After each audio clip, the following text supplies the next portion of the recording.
അൽഹംദുലില്ലാ വസ്സലാത്തു വസ്സലാമു അലാ റസൂലിൽ അമീൻ വഅലാ ആലിഹി വസ്സഹ്ബിഹി അജ്മഈൻ അമ്മാ ബഅദ്.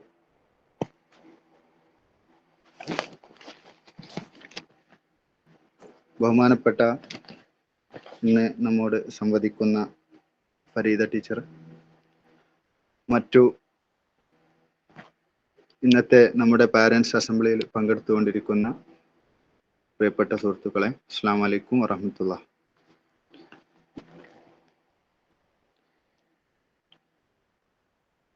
MSM മലപ്പുറം ഈസ്റ്റ് ജില്ലാ സമിതിയും അതുപോലെ തന്നെ MSMന്റെ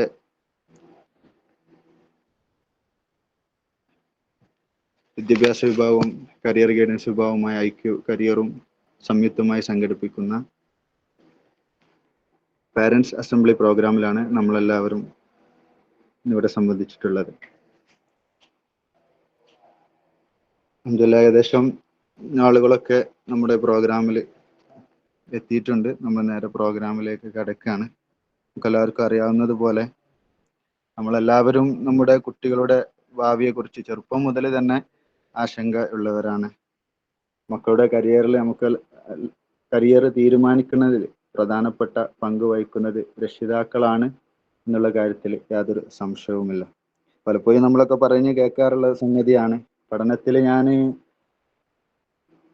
പഠിക്കുന്ന കാലത്ത് അത്രയ്ക്ക് മോശമൊന്നും ആയിരുന്നില്ല, എന്നിരുന്നാലും ആ കാലത്ത് നല്ലൊരു രീതിയിലുള്ള ഗൈഡൻസ് കിട്ടിയിരുന്നെങ്കിൽ നന്നായിരുന്നു എന്നുള്ള രീതിയിലുള്ള ടോക്ക് കാര്യങ്ങൾ നമ്മൾ പലപ്പോഴും കേൾക്കുന്നതാണ്. കൂടുതലൊന്നും പറയുന്നില്ല. പക്ഷേ നമ്മൾ നേരെ ക്ലാസ്സിലേക്ക് കടക്കുകയാണ്. നമ്മുടെ ടീച്ചർ എത്തിയിട്ടുണ്ട്. അതിനുശേഷം എന്തെങ്കിലും സംശയം ആർക്കെങ്കിലും ഉണ്ടെങ്കിൽ നമുക്ക് ചോദിക്കാവുന്നതാണ്. എല്ലാവർക്കും അറിയാവുന്നതുപോലെ ഓൺലൈൻ പ്ലാറ്റ്ഫോമിലാണ് നമ്മൾ പ്രോഗ്രാം നടക്കുന്നത്. ഇൻഷാ അല്ലാഹ് പരമാവധി എല്ലാവരും ശ്രദ്ധിക്കണമെന്ന് ആമുഖമായി കൊണ്ട് തന്നെ അറിയിക്കുകയാണ്. കൂടുതലൊന്നും പറയുന്നില്ല. ഇന്നത്തെ നമ്മുടെ പാരൻസ് അസംബ്ലിയിൽ നമ്മളുമായി സംവദിക്കുന്നതിന് വേണ്ടി ഫരീദ MT ടീച്ചറെ ആദരപൂർവ്വം ക്ഷണിക്കുന്നു.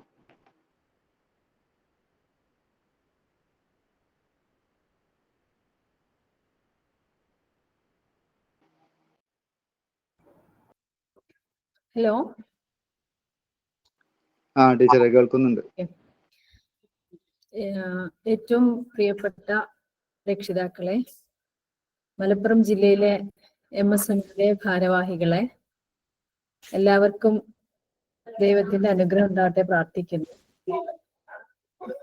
ഏതായാലും ഇങ്ങനെ ഒരു പ്രോഗ്രാം സംഘടിപ്പിക്കാൻ ഒരു ഉചിതമായ സമയം ആണ് നിങ്ങൾ തെരഞ്ഞെടുക്കുന്നത് എന്ന കാര്യത്തിൽ യാതൊരു സംശയമില്ല. നമുക്കറിയാം,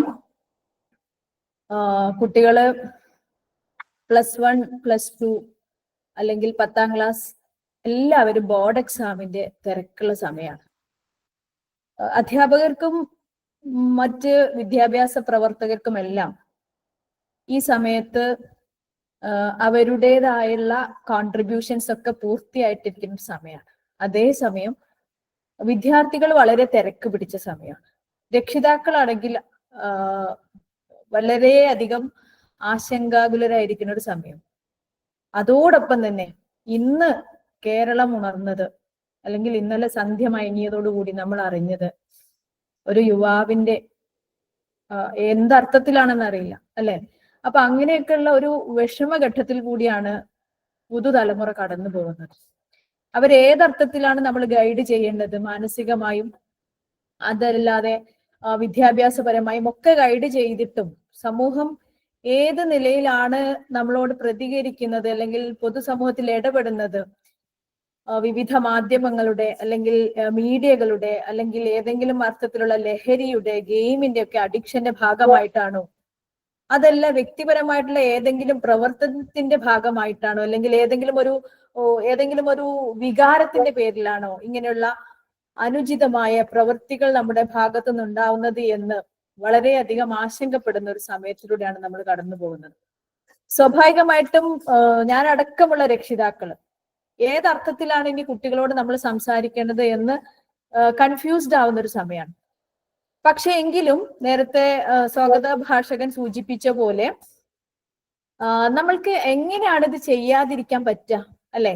നമ്മുടെയൊക്കെ കാലത്ത് കൃത്യമായ ഒരു ഗൈഡൻസ് ലഭിച്ചിരുന്നെങ്കിൽ എന്ന് നമ്മൾ ആഗ്രഹിച്ചിരുന്ന ഒരു കാലഘട്ടം ഉണ്ടായിരുന്നു.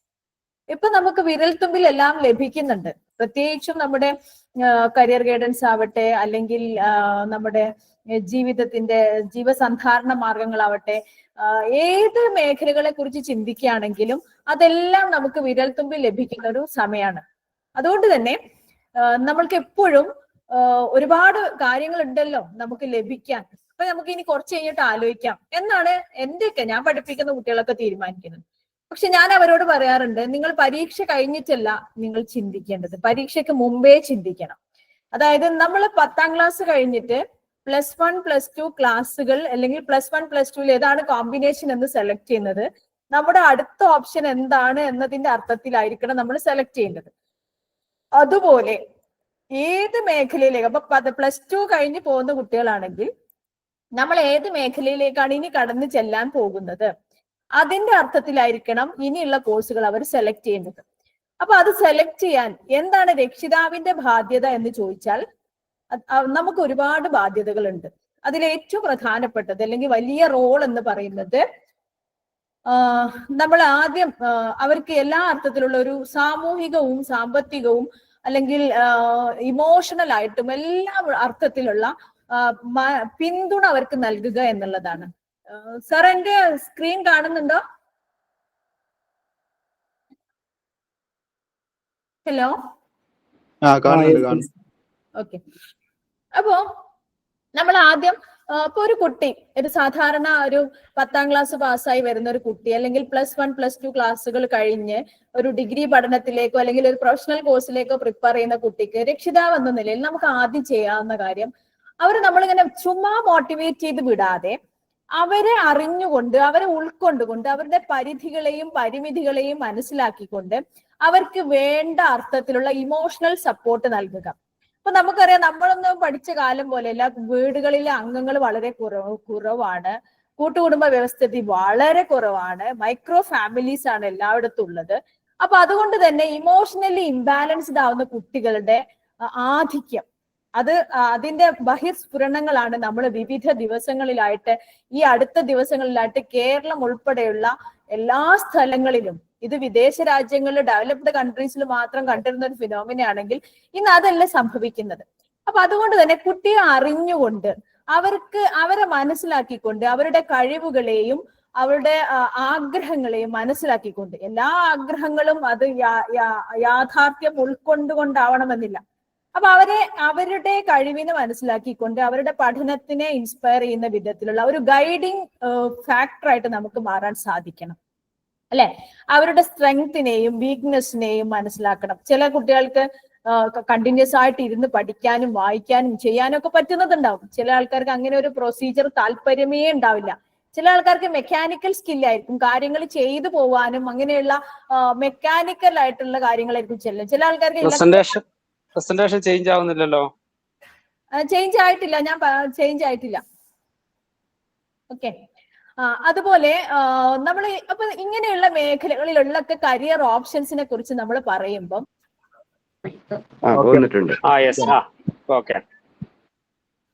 Hello, okay. അപ്പൊ നമ്മുടെ പേഴ്സണാലിറ്റി ട്രേറ്റ്സ് നോക്കണം. അതുപോലെ ഫിനാൻഷ്യൽ സ്റ്റാറ്റസ്, സാമ്പത്തികമായ പരിമിതികൾ ഉണ്ടോ എങ്കിൽ എന്തൊക്കെയാണ് ആ ഫിനാൻഷ്യൽ സ്റ്റാറ്റസുമായിട്ട് നമ്മൾ ബന്ധപ്പെട്ട് നമുക്ക് ചെയ്യേണ്ടത്? ചിലപ്പോൾ ഒരു പക്ഷെ നമ്മുടെ രക്ഷിതാക്കള് സാമ്പത്തികമായിട്ട് പരാധീനത അനുഭവിക്കുന്നവരാണെങ്കിൽ നമുക്ക് പെട്ടെന്ന് തന്നെ എന്ത് ചെയ്യേണ്ടി വരും? ഒരു ജോലിക്ക് പോവേണ്ടി വരും. അപ്പൊ ഒരുപാട് ഡ്യൂറേഷനുള്ള കോഴ്സുകൾ ഒരു പക്ഷെ പഠിക്കാൻ നമുക്ക് പറ്റിക്കൊള്ളുന്നില്ല. അല്ലെങ്കിൽ ഒരുപാട് ഇപ്പൊ ഉദാഹരണത്തിന് ഒരു ഹയർ സെക്കൻഡറി അധ്യാപകനാവാൻ അല്ലെങ്കിൽ കോളേജ് അധ്യാപകനൊക്കെ ആവാൻ നമുക്ക് അറിയാം മിനിമം ഒരു 5-6 വർഷം നമ്മൾ പഠിക്കുകയും പിന്നെ മറ്റു ടെസ്റ്റുകളൊക്കെ എഴുതേ വേണം. അതേസമയം ITA പോലെ പോളി പോലെയുള്ള 2-3 വർഷത്തെ കോഴ്സുകൾ ചെയ്താൽ തന്നെ പെട്ടെന്ന് ജോലി ലഭിക്കുന്ന സാഹചര്യം സാധാരണ കണ്ടുവരാറുണ്ട്. ഇനി ഇതേപോലെ ഇപ്പൊ പൈലറ്റ് ആവണം എന്ന് ആഗ്രഹിക്കുന്ന ഒരു കുട്ടിയാണെങ്കിൽ, പൈലറ്റ് ആവാൻ നമുക്കറിയാം ഗവൺമെന്റ് സെക്ടറിൽ തന്നെ ധാരാളം പണം ചെലവുള്ള ഒരു കാര്യമാണ്. അപ്പൊ നമ്മുടെ ജീവിത സാഹചര്യം അതിന് അനുഗുണമല്ലെങ്കിൽ ഒരു പക്ഷേ NDA വഴി, നാഷണൽ ഡിഫൻസ് അക്കാദമി വഴി വളരെ പൂർണ്ണമായിട്ടും ഫ്രീ ആയിട്ട് നമുക്ക് എന്ത് ചെയ്യാം, പഠിക്കാൻ പറ്റും. അപ്പൊ അതിനുവേണ്ടി നമ്മൾ ശ്രമിക്കണം. അപ്പൊ അങ്ങനെയൊക്കെ സാമ്പത്തികമായ സാഹചര്യം. അപ്പൊ അതുപോലെ നഴ്സിംഗ് കരിയറിലേക്ക് പോവുകയാണെങ്കിൽ നമുക്കറിയാം കേരളത്തിൽ നഴ്സിംഗ് പ്രവേശനത്തിന് ഗവൺമെന്റ് സെക്ടറിൽ സീറ്റ് ലഭിക്കണമെങ്കിൽ ഏകദേശം 100% മാർക്ക് തന്നെ +1 +2 ക്ലാസ്സിലെ റിസൾട്ടിൽ നമുക്ക് വേണം. ഒരു 99% മാർക്ക് വരാത്ത കുട്ടികൾക്ക് പലപ്പോഴും ഗവൺമെന്റ് സെക്ടറിൽ സീറ്റ് ലഭിക്കാറില്ല. അപ്പൊ അവരെന്ത് ചെയ്യും? സ്വാഭാവികമായിട്ട് നമ്മുടെ തൊട്ടടുത്ത അയൽ സംസ്ഥാനങ്ങളിലോ അല്ലെങ്കിൽ കേരളത്തിൽ തന്നെയുള്ള പ്രൈവറ്റ് കോളേജുകളിലോ BSc നഴ്സിംഗ് പഠിക്കാൻ വേണ്ടി ജോയിൻ ചെയ്യും. അവിടെ വലിയൊരു ലോൺ എടുത്തിട്ടായിരിക്കും നമ്മൾ പോകുന്നുണ്ടാവുക. ഈ നഴ്സിംഗ് കോഴ്സ് കഴിഞ്ഞാൽ ജോലി ഉറപ്പാണ്, പക്ഷെ എല്ലാ സ്ഥലത്തും ഒരുപോലെ മികച്ച സാലറി ലഭിക്കുമെന്ന് നമുക്ക് പറയാൻ സാധ്യമല്ല. അപ്പോ ഓരോ കാര്യങ്ങൾ ചെയ്യുമ്പോഴും അതിനെക്കുറിച്ചുള്ള വരും വരായ്മകളെ കുറിച്ചുള്ള കൃത്യമായ ധാരണ നമ്മുടെ മനസ്സിലുണ്ടാവണം. അതുപോലെ കുട്ടിയുടെ പഠന രീതികൾ പലപ്പോഴും ചില ആൾക്കാർ കാണാതെ പഠിക്കായിരിക്കും, ചില ആൾക്കാർക്ക് കുറച്ച് മാത്തമാറ്റിക്കൽ ഓറിയന്റഡ് ആയിട്ട് പഠിക്കാനായിരിക്കും ഇഷ്ടം, ചില ആൾക്കാർക്ക് ലാംഗ്വേജ് ആയിരിക്കും ഇഷ്ടം ഉണ്ടാവുക. അപ്പൊ ലാംഗ്വേജ് സ്കില്ലുള്ള ഏതാണോ നമ്മുടെ ലേണിംഗ് സ്റ്റൈല്, ഏത് പഠിക്കാനാണ് നമുക്ക് ഇഷ്ടം, അല്ലെങ്കിൽ ഏത് മെത്തേഡാണ് നമുക്ക് ചൂസ് ചെയ്യാൻ ഇഷ്ടം, അതിനനുസരിച്ചുള്ള കോഴ്സുകൾ സെലക്ട് ചെയ്യാം. അതുപോലെ മറ്റൊരു പ്രധാനപ്പെട്ട കാര്യം ജോലി സാധ്യതകളാണ്. നമ്മുടെ ഒരു ഗോൾ സെറ്റ് ചെയ്താൽ, അപ്പൊ ഫോറൻസിക് സയൻസിന്റെ മേഖലയിൽ പോകാൻ ആഗ്രഹിക്കുന്ന കുട്ടിയാണ്, ഫോറൻസിക് സയൻസിന്റെ മേഖലയിൽ പോകണം എന്ന് ആഗ്രഹിക്കുമ്പോൾ അവിടെ അതിനുള്ള ജോലി സാധ്യതകൾ എന്തൊക്കെയാണ്? വളരെ ലിമിറ്റഡ് ആയ ഗവൺമെന്റ് സെക്ടറിൽ മാത്രം ജോലി സാധ്യതയുള്ള ഒരു കോഴ്സാണത്. അപ്പൊ നമ്മൾ അങ്ങനെ ഒരു പെർട്ടിക്കുലർ കോഴ്സ് ചൂസ് ചെയ്യുമ്പോൾ അതിന് ഒരുപാട് ഡൈവേഴ്സ് ആയുള്ള ഓപ്ഷൻസ് നമ്മൾ ഇല്ലാതാവുകയാണ് ചെയ്യുന്നത്. പലപ്പോഴും സിനിമകളുടെയൊക്കെ ആ ഒരു കാര്യത്തിൽ ഇൻസ്പയർഡ് ആയിട്ടാണ് നമ്മൾ എന്ത് ചെയ്യുന്നത്, ഇത്തരം മേഖലകളിലേക്ക് അല്ലെങ്കിൽ ഇങ്ങനെ വളരെ സ്പെസിഫിക് ആയിട്ടുള്ള ക്രിമിനോളജി, ഫോറൻസിക് സയൻസ് പോലെയുള്ള കോഴ്സുകളിലേക്ക് വരുന്നത്. അതുപോലെ മറ്റൊരു പ്രധാനപ്പെട്ട കാര്യം, ഇപ്പൊ നമ്മുടെ പുതിയ കാലഘട്ടത്തിൽ വന്ന കമ്പ്യൂട്ടർ സയൻസിന്റെ ഒക്കെ വളർച്ചയോട് കൂടി വന്ന artificial intelligence, robotics, machine learning തുടങ്ങിയുള്ള മേഖലകളിൽ അവിടെ സ്കില്ല് വളരെ പ്രധാനപ്പെട്ട കാര്യമാണ്. കോഴ്സ് കംപ്ലീറ്റ് ചെയ്തത് കൊണ്ടായില്ല, സ്കിൽഡ് ആണെങ്കിൽ മാത്രമേ നമുക്ക് അത്തരം മേഖലകളിൽ ജോലി ലഭിക്കുകയുള്ളൂ. അപ്പൊ ഓരോ കോഴ്സുകൾ നമ്മൾ സെലക്ട് ചെയ്യുമ്പോൾ അതിന്റെ ജോലി സാധ്യതകളെ കുറിച്ചും നമ്മുടെ സ്കില്ലിനെ കുറിച്ചും നമുക്ക് ധാരണ ഉണ്ടാവണം. അതുപോലെ ജെൻഡർ ഫാക്ടർ, അതായത് ആണാണോ പെണ്ണാണോ എന്നുള്ളത് ഒരു പക്ഷേ ഈ ഒരു കാലഘട്ടത്തിൽ എന്തിനാണ് നമ്മൾ പറയുന്നത് എന്ന് തോന്നിയാലും പലപ്പോഴും പല മേഖലകളിലും, ഉദാഹരണത്തിന് മിലിറ്ററി നഴ്സിംഗ് പോലെയുള്ള മേഖലകളിലും അല്ലെ, അവിടെ പെൺകുട്ടികൾക്ക് മാത്രമാണ് സീറ്റ് ലഭ്യമായിട്ടിരിക്കുന്നത്. ആംഡ് ഫോഴ്സസ് മെഡിക്കൽ കോളേജിൽ ഗവൺമെന്റ് സെക്ടറിലെ ആർമിയുടെ ഭാഗമായി, പ്രതിരോധ സേനയുടെ ഭാഗമായി നമുക്ക് മെഡിക്കൽ കോഴ്സുകൾ പഠിക്കാം. പക്ഷെ അവിടെ മെജോറിറ്റി സീറ്റുകൾ 115, 150, 145 സീറ്റില് 115 സീറ്റും ആൺകുട്ടികൾക്ക് വേണ്ടി റിസർവ് ചെയ്തതാണ്. പുരുഷ പോലീസിലേക്കും വനിതാ പോലീസിലേക്കും പ്രത്യേകമാണ് നിയമനം നടത്തുന്നത്. അതുകൊണ്ട് മത്സരം 50-50 ആയിട്ട് മാറുകയാണ്. അതുപോലെ KMML പോലെയുള്ള സ്ഥാപനങ്ങള്, ധാരാളം സ്ഥാപനങ്ങൾ അങ്ങനെ ഉണ്ട്. കുറച്ച് ഹെക്ടിക് വർക്കൊക്കെ വരുന്ന സ്ഥലങ്ങളിൽ പലപ്പോഴും അങ്ങനെ ചൂസ് ചെയ്യാറില്ല എന്ന് കരുതി നമ്മൾ ഏത് മേഖലകളിൽ നിന്നും പെൺകുട്ടികൾ മാറി നിൽക്കേണ്ട ആവശ്യമൊന്നുമില്ല.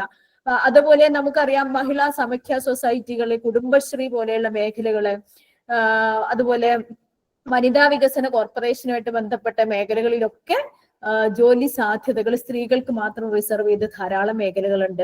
അപ്പൊ അതിനെ കുറിച്ചൊക്കെ നമുക്കൊരു ധാരണ ഉണ്ടാവണം. അതുപോലെ മോറൽ വാല്യൂസിന് വലിയ ഇമ്പോർട്ടൻസ് കൊടുക്കുന്ന ആൾക്കാരുണ്ടാവും. ചിലപ്പോൾ ഹോട്ടൽ മാനേജ്മെന്റ് കോഴ്സ് ഒക്കെ ചെയ്തിട്ട് എനിക്ക് ബീവറേജസ് ആയിട്ട് വർക്ക് ചെയ്യാൻ പറ്റാൻ താല്പര്യമില്ല, പക്ഷെ താല്പര്യമില്ലാത്തവർ അത്തരം മേഖലകളിൽ ജോലി ചെയ്യാൻ പോകാതിരിക്കുകയാണ് വേണ്ടത്. അപ്പൊ അങ്ങനെയുള്ള ജോലികൾ സെലക്ട് ചെയ്യുമ്പോൾ ആ കോഴ്സുകളിൽ അത്തരം ജോലികൾ മാത്രമല്ല, വളരെ വ്യത്യസ്തമായ ധാരാളം മറ്റ് കോഴ്സുകളൊക്കെ ഉണ്ട്. ഇപ്പൊ മോറൽ വാല്യൂസിന് ഇപ്പൊ ബീവറേജസ് കോർപ്പറേഷനിൽ ജോലി കിട്ടിയാൽ ഒരു പക്ഷെ നമ്മൾ അത് വേണ്ടാന്ന് വെക്കുമല്ലോ. അതുപോലെ മോറൽ വാല്യൂസിന് പ്രാധാന്യം നൽകുന്ന ആൾക്കാർ അതിനനുസരിച്ചുള്ള കോഴ്സുകൾ അല്ലെങ്കിൽ ജോലികൾ സെലക്ട് ചെയ്യുക. ഇനി എത്ര കാലം പഠിക്കണം? ഇപ്പൊ ഞാൻ നേരത്തെ പറഞ്ഞു, രക്ഷിതാവിന്റെ വീട്ടിലെ സാഹചര്യം, ബെഡ് റിട്ടൺ ആയ പാരന്റ്സ് ആണ്, അല്ലെങ്കിൽ ജോലിക്ക് പോകാൻ സാധിക്കാത്ത പാരന്റ്സ് ആണ്. അപ്പൊ അവിടെ കുട്ടികളായിരിക്കും വേഗം അവരുടെ ഉത്തരവാദിത്തം ഏറ്റെടുക്കുന്നത്.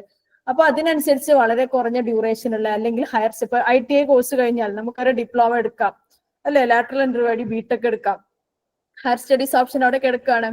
അപ്പോ കുറഞ്ഞ ഡ്യൂറേഷനുള്ള കോഴ്സ് ചെയ്താൽ നമുക്ക് എന്ത് ചെയ്യാം, ഹയർ സ്റ്റഡീസ് ഓപ്ഷൻ ഉണ്ടാവും. ഇങ്ങനെ ഇതിനെ കുറിച്ചൊക്കെ ഒരു ധാരണ 10ാം ക്ലാസ് കഴിഞ്ഞ കുട്ടികൾക്ക് ഉണ്ടാവുകയും അതിന്റെ അടിസ്ഥാനത്തിൽ നമ്മൾ കോഴ്സ് സെലക്ട് ചെയ്യുകയും ചെയ്താൽ പിന്നീട് നമുക്ക് എന്ത് ചെയ്യാം, ഹയർ സെക്കൻഡറി പഠനത്തിന് ശേഷം നല്ലൊരു ആക്ഷൻ പ്ലാൻ നമുക്ക് ഉണ്ടാക്കാം. ഈ മേഖലയിൽ പോവാനുള്ള പ്ലാൻ എന്തൊക്കെയാണ്? ഉദാഹരണത്തിന് ഡൽഹി യൂണിവേഴ്സിറ്റിയിൽ BA political science owners course പഠിക്കാൻ ഒരു കുട്ടിക്ക് പോകണം. അപ്പൊ അവൻ ഉണ്ടാക്കേണ്ട ആക്ഷൻ പ്ലാൻ എന്താണ്? അവിടേക്കുള്ള എൻട്രൻസ് പരീക്ഷ ഏതാണ്? ഈ എൻട്രൻസ് പരീക്ഷയിൽ ഏതൊക്കെ വിഷയങ്ങളാണ് ഞാൻ എഴുതേണ്ടത്? ഏകദേശം എത്ര മാർക്ക് ലഭിക്കേണ്ടി വരും അഡ്മിഷൻ ലഭിക്കാൻ, എന്തൊക്കെയാണ് അവിടുത്തെ ഫീസ് സ്ട്രക്ചർ, അല്ലെ, അവിടെ പഠിക്കാൻ പോയാലുള്ള സാധ്യതകൾ എന്തൊക്കെയാണ്, അതിന് വേണ്ട പ്രിപ്പറേഷൻ ഞാൻ എങ്ങനെ നടത്തണം, പരീക്ഷയ്ക്ക് വേണ്ടിയുള്ള പ്രിപ്പറേഷൻ ഞാൻ എങ്ങനെ നടത്തണം, അത് നന്നായിട്ട് എക്സിക്യൂട്ട് ചെയ്യുന്ന ആൾക്കാരാണ് പലപ്പോഴും നമ്മുടെ കരിയറിൽ വിജയിക്കാൻ പോകുന്നത് എന്ന കാര്യത്തിൽ സംശയമൊന്നുമില്ല. അപ്പോ മുമ്പത്തെ പോലെയല്ല, മുമ്പ് നമ്മുടെയൊക്കെ കാലത്ത് ആക്സിഡന്റലി പല കാര്യങ്ങളും സംഭവിച്ചേക്കാം. ഒട്ടും പഠിക്കാത്ത ആൾക്കാരെ ഏറ്റവും മികച്ച മേഖലയിൽ എത്തിയേക്കാം, അല്ലെങ്കിൽ പഠിക്കാൻ താല്പര്യമില്ലാത്ത ആൾക്കാര് എങ്ങനെയൊക്കെയോ ജോലിയിൽ എത്തിയിട്ടുണ്ട്. പക്ഷെ ഇന്ന് അതല്ല, ഇന്ന് competition level is very high ആണ്. നമുക്കറിയാം തൊഴിലില്ലായ്മ വളരെയധികം വ്യാപകമായിട്ടിരിക്കുന്ന ഒരു കാലഘട്ടത്തിലൂടെയാണ് നമ്മൾ കടന്നു പോകുന്നത്. അതുകൊണ്ട് തന്നെ മത്സരം വളരെ കടുത്തതാണ്.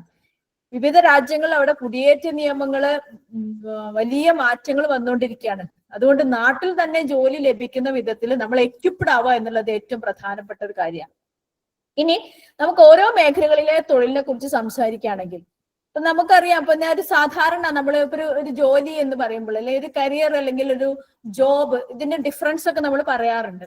ഇല്ല, ഇപ്പൊ ജോബ് എന്ന് പറയുമ്പോൾ ഞാൻ പറയാം, ഉദാഹരണത്തിന് ഏറ്റവും എളുപ്പമായിട്ട് നമുക്ക് പറയാം, നമ്മുടെ സ്കൂളിൽ ഒരു ഗസ്റ്റ് ആയിട്ട് വർക്ക് ചെയ്യുന്ന ഒരു ലെക്ചർ, ഒരു ടീച്ചർ, അവർക്ക് സാധാരണ പെർമനന്റ് ആയിട്ട് വർക്ക് ചെയ്യുന്ന ടീച്ചർക്ക് ലഭിക്കുന്ന യാതൊരു ആനുകൂല്യങ്ങളും അവർക്ക് ലഭിക്കുന്നില്ല. അവർ ഡെയിലി വരുന്ന ദിവസം അവർക്ക് ശമ്പളം ലഭിക്കുന്നു, അങ്ങനെയാണ്. അവർക്കൊരു ഇൻസെന്റീവ്സോ ഒരു DAയോ അല്ലെങ്കിൽ ഒരു HRയോ ഇതുപോലെയുള്ള ഒരു ആനുകൂല്യങ്ങൾ അവർക്ക് ലഭിക്കുന്നില്ല, അല്ലെ? അതേസമയം അത് അവർക്കൊരു ജോലി ഉണ്ടോ? ജോലിയുണ്ട്. പക്ഷെ അതൊരു കരിയർ ആണോ? കരിയർ അല്ല. അപ്പൊ ഒരു കരിയറിലേക്ക് നമ്മൾ എത്തണം, എന്ത് ചെയ്യണം? സിസ്റ്റമാറ്റിക് ആയിട്ട് പ്ലാൻ ചെയ്യും, അതിനനുസരിച്ച് വർക്ക് ചെയ്യും, നല്ലൊരു മേഖലയിൽ നമ്മൾ എത്താൻ വേണ്ടി വർക്ക് ചെയ്യുകയും ചെയ്യണം. വരുന്ന ഈ ഒരു കാലഘട്ടത്തിൽ ആർട്ടിഫിഷ്യൽ ഇന്റലിജൻസിന്റെയും അല്ലെങ്കിൽ ഡാറ്റാ സയൻസിന്റെ ഒക്കെ അങ്ങനെ നൂതനമായ കാര്യങ്ങൾ നടക്കുന്ന സമയത്ത് ഒരു പക്ഷെ ഇനി കാട് വെട്ടപ്പൊക്കെ മെഷീനാണ് നമ്മൾ കാട് വെട്ട ഉപയോഗിക്കുന്നത്. കുറച്ചു കഴിഞ്ഞാൽ കുറെ കാട് വെട്ടുന്നത് ഒരു പക്ഷെ റോബോട്ടുകളായിരിക്കും, അല്ലെ? നമുക്കറിയാം പല മേഖലകളിലും ഇപ്പൊ റോബോട്ടുകളുടെ സഹായം വ്യാപകമായിട്ടുണ്ട്. ആമസോൺ പോലെയുള്ള കമ്പനികളിലെ സാധനങ്ങൾ പാക്ക് ചെയ്യുന്നതും അൺപാക്ക് ചെയ്യുന്നതും ഒക്കെ ഇപ്പൊ റോബോട്ടുകൾ ചെയ്തുകൊണ്ടിരിക്കുന്ന സമയമാണ്. അപ്പൊ അവർക്ക് റോബോട്ടുകളെ ഡിസൈൻ ചെയ്യാനും അത് വർക്ക് ചെയ്യിപ്പിക്കാനൊക്കെ അത്തരം സ്കിൽഫുൾ ആയിട്ടുള്ള ആൾക്കാരെ ആവശ്യമാണ്. അപ്പൊ അതിനനുസരിച്ച് നാടിന് അല്ലെങ്കിൽ കാലഘട്ടത്തിനനുസരിച്ചുള്ള സ്കിൽഡ് ആയിട്ടുള്ള മേഖലകളെ നമ്മൾ സെലക്ട് ചെയ്യണം, അതിനനുസരിച്ചുള്ള പ്രിപ്പറേഷൻ നമ്മൾ നടത്തണം. ഇനി സയൻസ് മേഖലയിലേക്ക് നമ്മൾ കടന്നു ചെല്ലുകയാണെങ്കിൽ എക്കാലത്തും നമ്മൾ എപ്പോഴും കേരളത്തിലെ പാരന്റ്സ് ഏറ്റവും കൂടുതൽ ആഗ്രഹിക്കുന്ന ഒരു മേഖലയാണ് മെഡിക്കൽ കോഴ്സുകൾ എന്ന് പറയുന്നത്. മെഡിക്കൽ കോഴ്സുകളിൽ ഏറ്റവും പ്രധാനപ്പെട്ട പരീക്ഷ എന്ന് പറയുന്നത് നീറ്റ് പരീക്ഷയാണ്. 10ാം ക്ലാസ് കഴിഞ്ഞ് +2 സയൻസ്, ഫിസിക്സ്, കെമിസ്ട്രി, ബയോളജി കോമ്പിനേഷനുള്ള സയൻസ് +2 പഠിച്ചാൽ മാത്രമാണ് MBBS, BDS, BAMS പോലെയുള്ള കോഴ്സുകൾക്ക് ജോയിൻ ചെയ്യാൻ പറ്റുക. BAMS, അതുപോലെ ആയുർവേദം, ഹോമിയോ, സിദ്ധ, യുനാനി തുടങ്ങിയുള്ള എല്ലാ മെഡിക്കൽ മേഖലയിലേക്ക് പോകാനും നമ്മൾ എഴുതേണ്ട പരീക്ഷ നീറ്റ് പരീക്ഷയാണ്.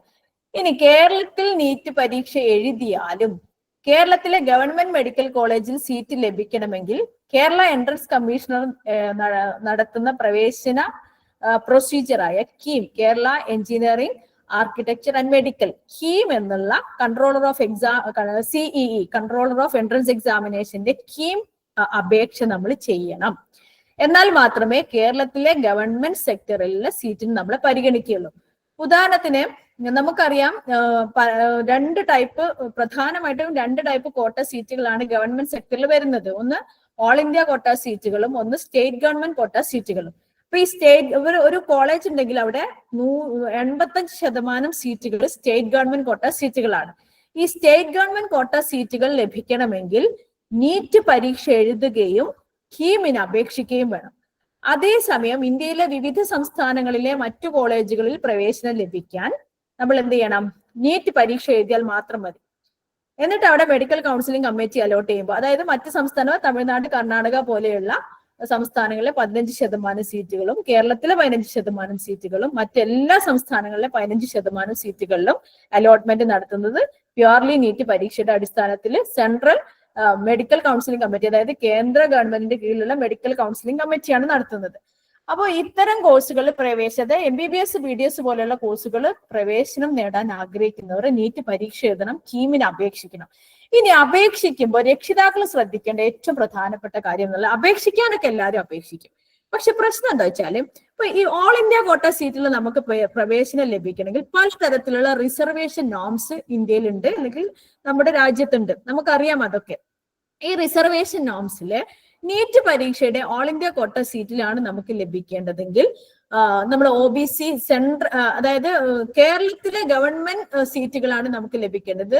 കീം പരീക്ഷ വഴിയാണ് നമ്മൾ അലോട്ട്മെന്റ് നടക്കണമെങ്കിൽ അതിനനുസരിച്ചുള്ള OBC NCL സർട്ടിഫിക്കറ്റും, കേന്ദ്ര ഗവൺമെന്റ് ആണെങ്കിൽ കേന്ദ്ര സ്ഥാപനങ്ങളിൽ എഡ്യൂക്കേഷൻ നടത്തുന്ന OBC NCL സർട്ടിഫിക്കറ്റ് ആണ് വേണ്ടത്. EWS, അതായത് മുന്നോക്ക വിഭാഗത്തിലെ പിന്നോക്കക്കാർക്കും ഇതുപോലുള്ള റിസർവേഷൻ ഉണ്ട്, അവർക്കും EWS സർട്ടിഫിക്കറ്റ് പ്രൊവൈഡ് ചെയ്യുന്നുണ്ട്. അതുപോലെ SC ST വിഭാഗങ്ങൾക്കുള്ള OBC tahsildar provide ചെയ്യുന്ന ജാതി സർട്ടിഫിക്കറ്റ് ഉണ്ട്. അതാത് കോഴ്സുകൾക്ക് അനുയോജ്യമായ സർട്ടിഫിക്കറ്റുകളാണ് പ്രൊവൈഡ് ചെയ്യുന്നതെന്നും അതാണ്. അപ്പൊ ഉദാഹരണത്തിന് JEE എക്സാമിനെ കുറിച്ച് പറയാം. എഞ്ചിനീയറിംഗ് എൻട്രൻസിന്റെ ഇപ്പൊ JEE എക്സാം കഴിഞ്ഞതാണല്ലോ. ഈ JEE എക്സാം കഴിയുമ്പോൾ നമുക്ക് എഡ്യൂക്കേഷണൽ പർപ്പസിന് സെൻട്രൽ ഗവൺമെന്റിന്റെ എഡ്യൂക്കേഷൻ പർപ്പസിന്റെ OBC NCL സർട്ടിഫിക്കറ്റ് നമ്മുടെ കുട്ടികൾ ഇപ്പൊ വാങ്ങിയിട്ടുണ്ടാവും. ഇപ്പൊ കീം പരീക്ഷയ്ക്ക് കോൾ ഫോർ ചെയ്തിട്ടുണ്ട്, അതായത് കേരളത്തിലെ എഞ്ചിനീയറിംഗ് എൻട്രൻസ് പരീക്ഷയ്ക്ക് കോൾ ഫോർ ചെയ്തിട്ടുണ്ട്. ഇപ്പൊ കീമിന്റെ അതായത് കേരളത്തിലെ എഞ്ചിനീയറിംഗ് കോളേജുകളിലേക്ക് പ്രവേശനം ലഭിക്കാം കീമിന്റെ അപേക്ഷ നമ്മൾ കൊടുക്കാൻ ഇവിടെ വേണ്ടത് എന്താണ്? വില്ലേജ് ഓഫീസർ പ്രൊവൈഡ് ചെയ്യുന്ന സംസ്ഥാന ഗവൺമെന്റിന്റെ എഡ്യൂക്കേഷൻ പർപ്പസിനുള്ള OBC NCL സർട്ടിഫിക്കറ്റ് ആയിരിക്കും. മെജോറിറ്റി നമ്മുടെ ഈ മലബാർ ഭാഗത്തൊക്കെ മെജോറിറ്റി കുട്ടികളും OBC NCL ആനുകൂല്യം ലഭിക്കുന്നവരായതുകൊണ്ടാണ് ഞാനിത് പ്രത്യേകം എടുത്ത് പറയുന്നത്. അതുപോലെ സെൻട്രൽ ഗവൺമെന്റ്, അതായത് JEEക്ക് നമ്മൾ വാങ്ങിയ സർട്ടിഫിക്കറ്റ് വെച്ചിട്ട് നമ്മൾ കീമിനെ അപേക്ഷിച്ചാൽ നമ്മൾ പരിഗണിക്കപ്പെടുകയില്ല. രക്ഷിതാക്കൾ എന്ന നിലയ്ക്ക് അതാണ് നമ്മൾ ഏറ്റവും പ്രധാനമായിട്ട് ശ്രദ്ധിക്കേണ്ടത്. കുട്ടികൾക്ക് ഇപ്പൊ പരീക്ഷയുടെ സമയമാണ്, അവർക്ക് ഇത് പോയി കളക്ട് ചെയ്യാനൊന്നും സമയം ഉണ്ടാവില്ല.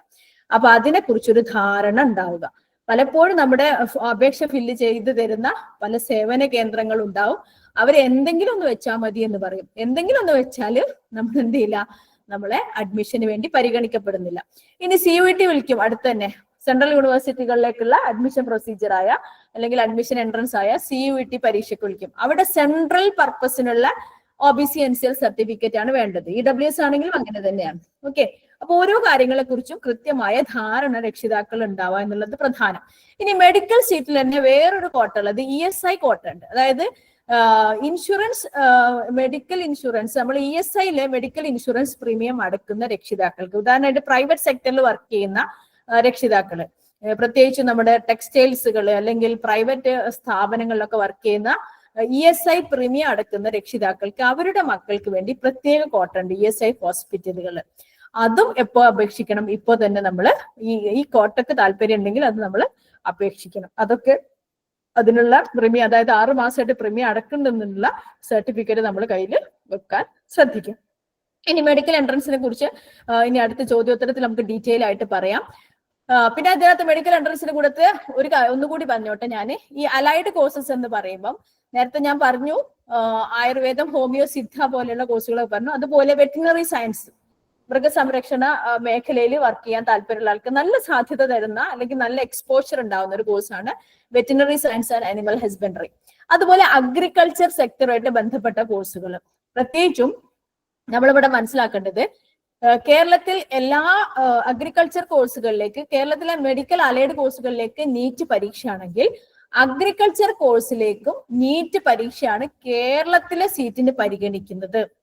അതേസമയം സെൻട്രൽ ഗവൺമെന്റിന്റെ കീഴിലുള്ള സീറ്റുകളിലേക്ക് പരിഗണിക്കുന്നത് CUET പരീക്ഷയുടെ സ്കോറാണ്. അപ്പൊ കേരളത്തിന് പുറത്താണ് അഗ്രികൾച്ചർ പഠിക്കുന്നതെങ്കിൽ അവിടെ ഏത് പരീക്ഷയുടെ അടിസ്ഥാനത്തിലാണ്? CUET പരീക്ഷയുടെ അടിസ്ഥാനത്തിലാണ് Indian council four agriculture and research centre എന്ത് ചെയ്യുന്നത്, നമുക്ക് സീറ്റ് പ്രൊവൈഡ് ചെയ്യുന്നത്. അപ്പൊ ഈ 2 പരീക്ഷ, അപ്പൊ അഗ്രികൾച്ചർ കോഴ്സിലേക്ക് പോകാൻ ആഗ്രഹിക്കുന്ന കുട്ടികൾ ഈ 2 കോഴ്സും ചെയ്യണം. ഈ 2 എക്സാംസും എഴുതുന്നതാണ് ഏറ്റവും ഉചിതം.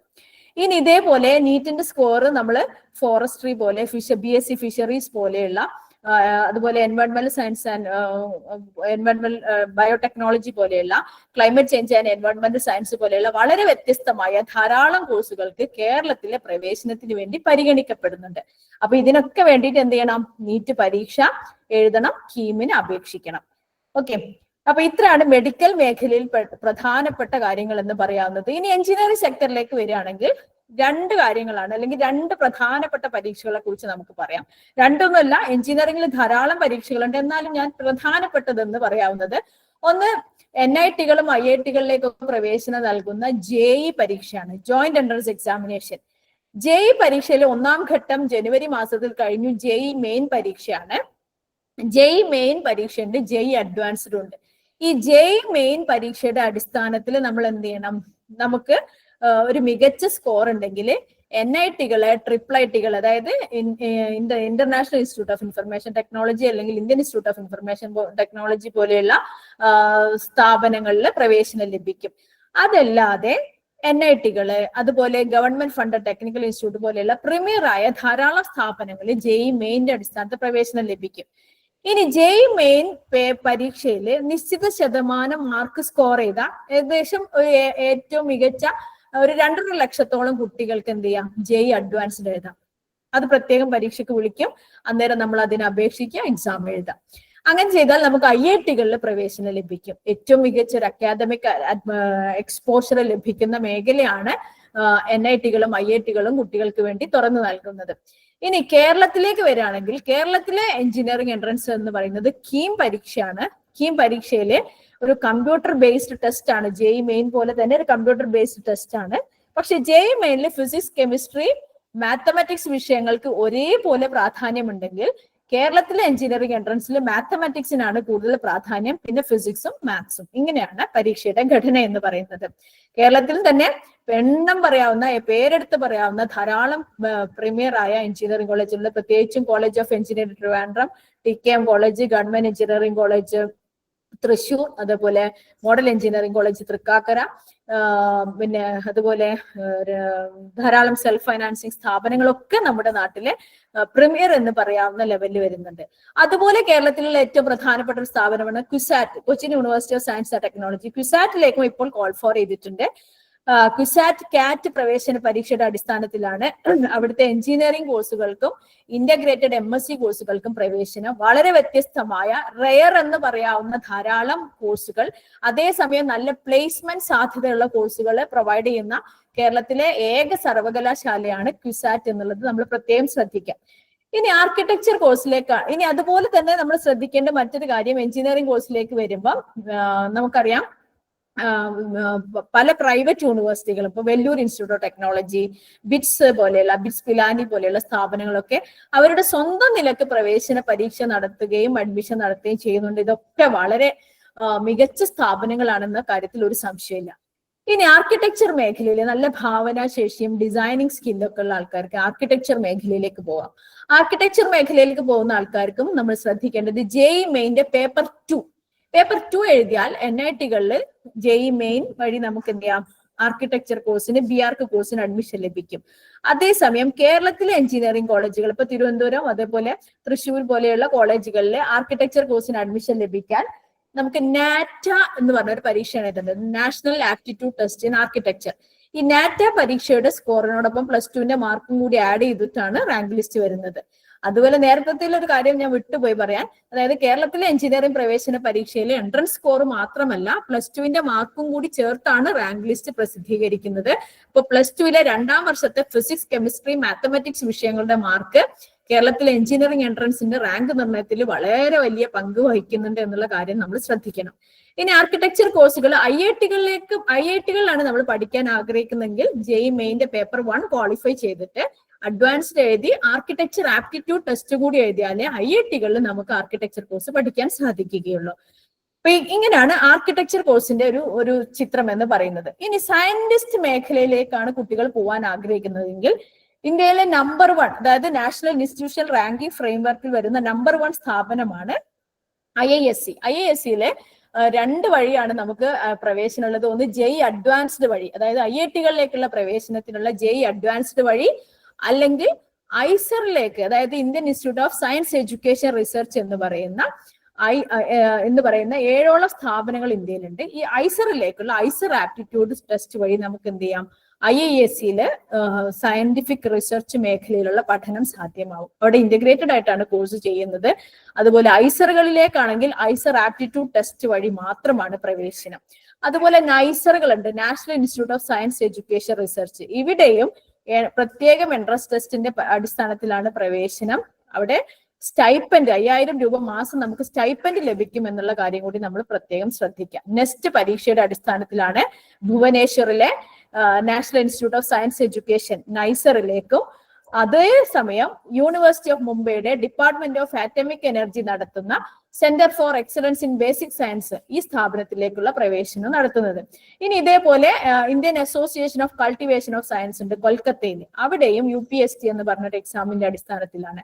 ഇനി ഇത് മാത്രമല്ല, IIT-കളിലും NIT-കളിലും ഒക്കെ ഇന്റഗ്രേറ്റഡ് കോഴ്സുകളുണ്ട്. അതുപോലെ വിവിധ സർവകലാശാല ആസ്ഥാനങ്ങളിൽ കുസാറ്റ് അടക്കമുള്ള കാലിക്കറ്റ് യൂണിവേഴ്സിറ്റി അടക്കമുള്ള സർവകലാശാല ആസ്ഥാനങ്ങളിലൊക്കെ ഡിഗ്രി കോഴ്സുകൾ, PG കോഴ്സുകളായിട്ടും ഓണേഴ്സ് കോഴ്സുകളായിട്ടും വിവിധ കോഴ്സുകളുണ്ട്. സയന്റിഫിക് റിസർച്ച് മേഖലയിൽ പോകാൻ താല്പര്യമുള്ള കുട്ടികൾക്ക് അങ്ങനെയൊക്കെ ചെയ്യാം. ഇനി മാത്തമാറ്റിക്സ് വളരെ ഇഷ്ടമുള്ള കുട്ടികളാണെങ്കിൽ ചെന്നൈ മാത്തമാറ്റിക്കൽ ഇൻസ്റ്റിറ്റ്യൂട്ട് ഉണ്ട്. അതുപോലെ സ്റ്റാറ്റിസ്റ്റിക്സിന്റെ മേഖലയിലേക്ക് പോകാൻ ഇന്ത്യൻ സ്റ്റാറ്റിസ്റ്റിക്കൽ ഇൻസ്റ്റിറ്റ്യൂട്ട് ഉണ്ട്. ഈ ISI-യിലൊക്കെ കുട്ടികൾക്ക് സ്റ്റൈപ്പൻഡ് ഉണ്ട് മാത്രമല്ല വളരെ കുറഞ്ഞ ഫീസ് പറയാനില്ല, അത്രയും കുറഞ്ഞ ഫീസാണ്. മാത്രമല്ല നമ്മൾ ശ്രദ്ധിക്കേണ്ട ഒരു കാര്യം എന്താ അറിയാം, ISI-യിലൊക്കെ പ്ലേസ്മെന്റ് എന്ന് പറഞ്ഞാൽ IIT-യിൽ ലഭിക്കുന്നതിനേക്കാൾ വലിയ പ്ലേസ്മെന്റ് ആണ് ISI-കളൊക്കെ പ്രൊവൈഡ് ചെയ്യുന്നത്, ഇന്ത്യൻ സ്റ്റാറ്റിസ്റ്റിക്കൽ ഇൻസ്റ്റിറ്റ്യൂട്ട് പോലെയുള്ള സ്ഥാപനങ്ങൾ. അപ്പൊ ഇങ്ങനെയൊക്കെയുള്ള ധാരാളം വെറൈറ്റി ആയ സ്ഥാപനങ്ങൾ നമ്മുടെ രാജ്യത്തുണ്ട്. അതൊക്കെ യൂട്ടിലൈസ് ചെയ്യാൻ നമ്മുടെ കുട്ടികൾക്ക് സാധിക്കണം.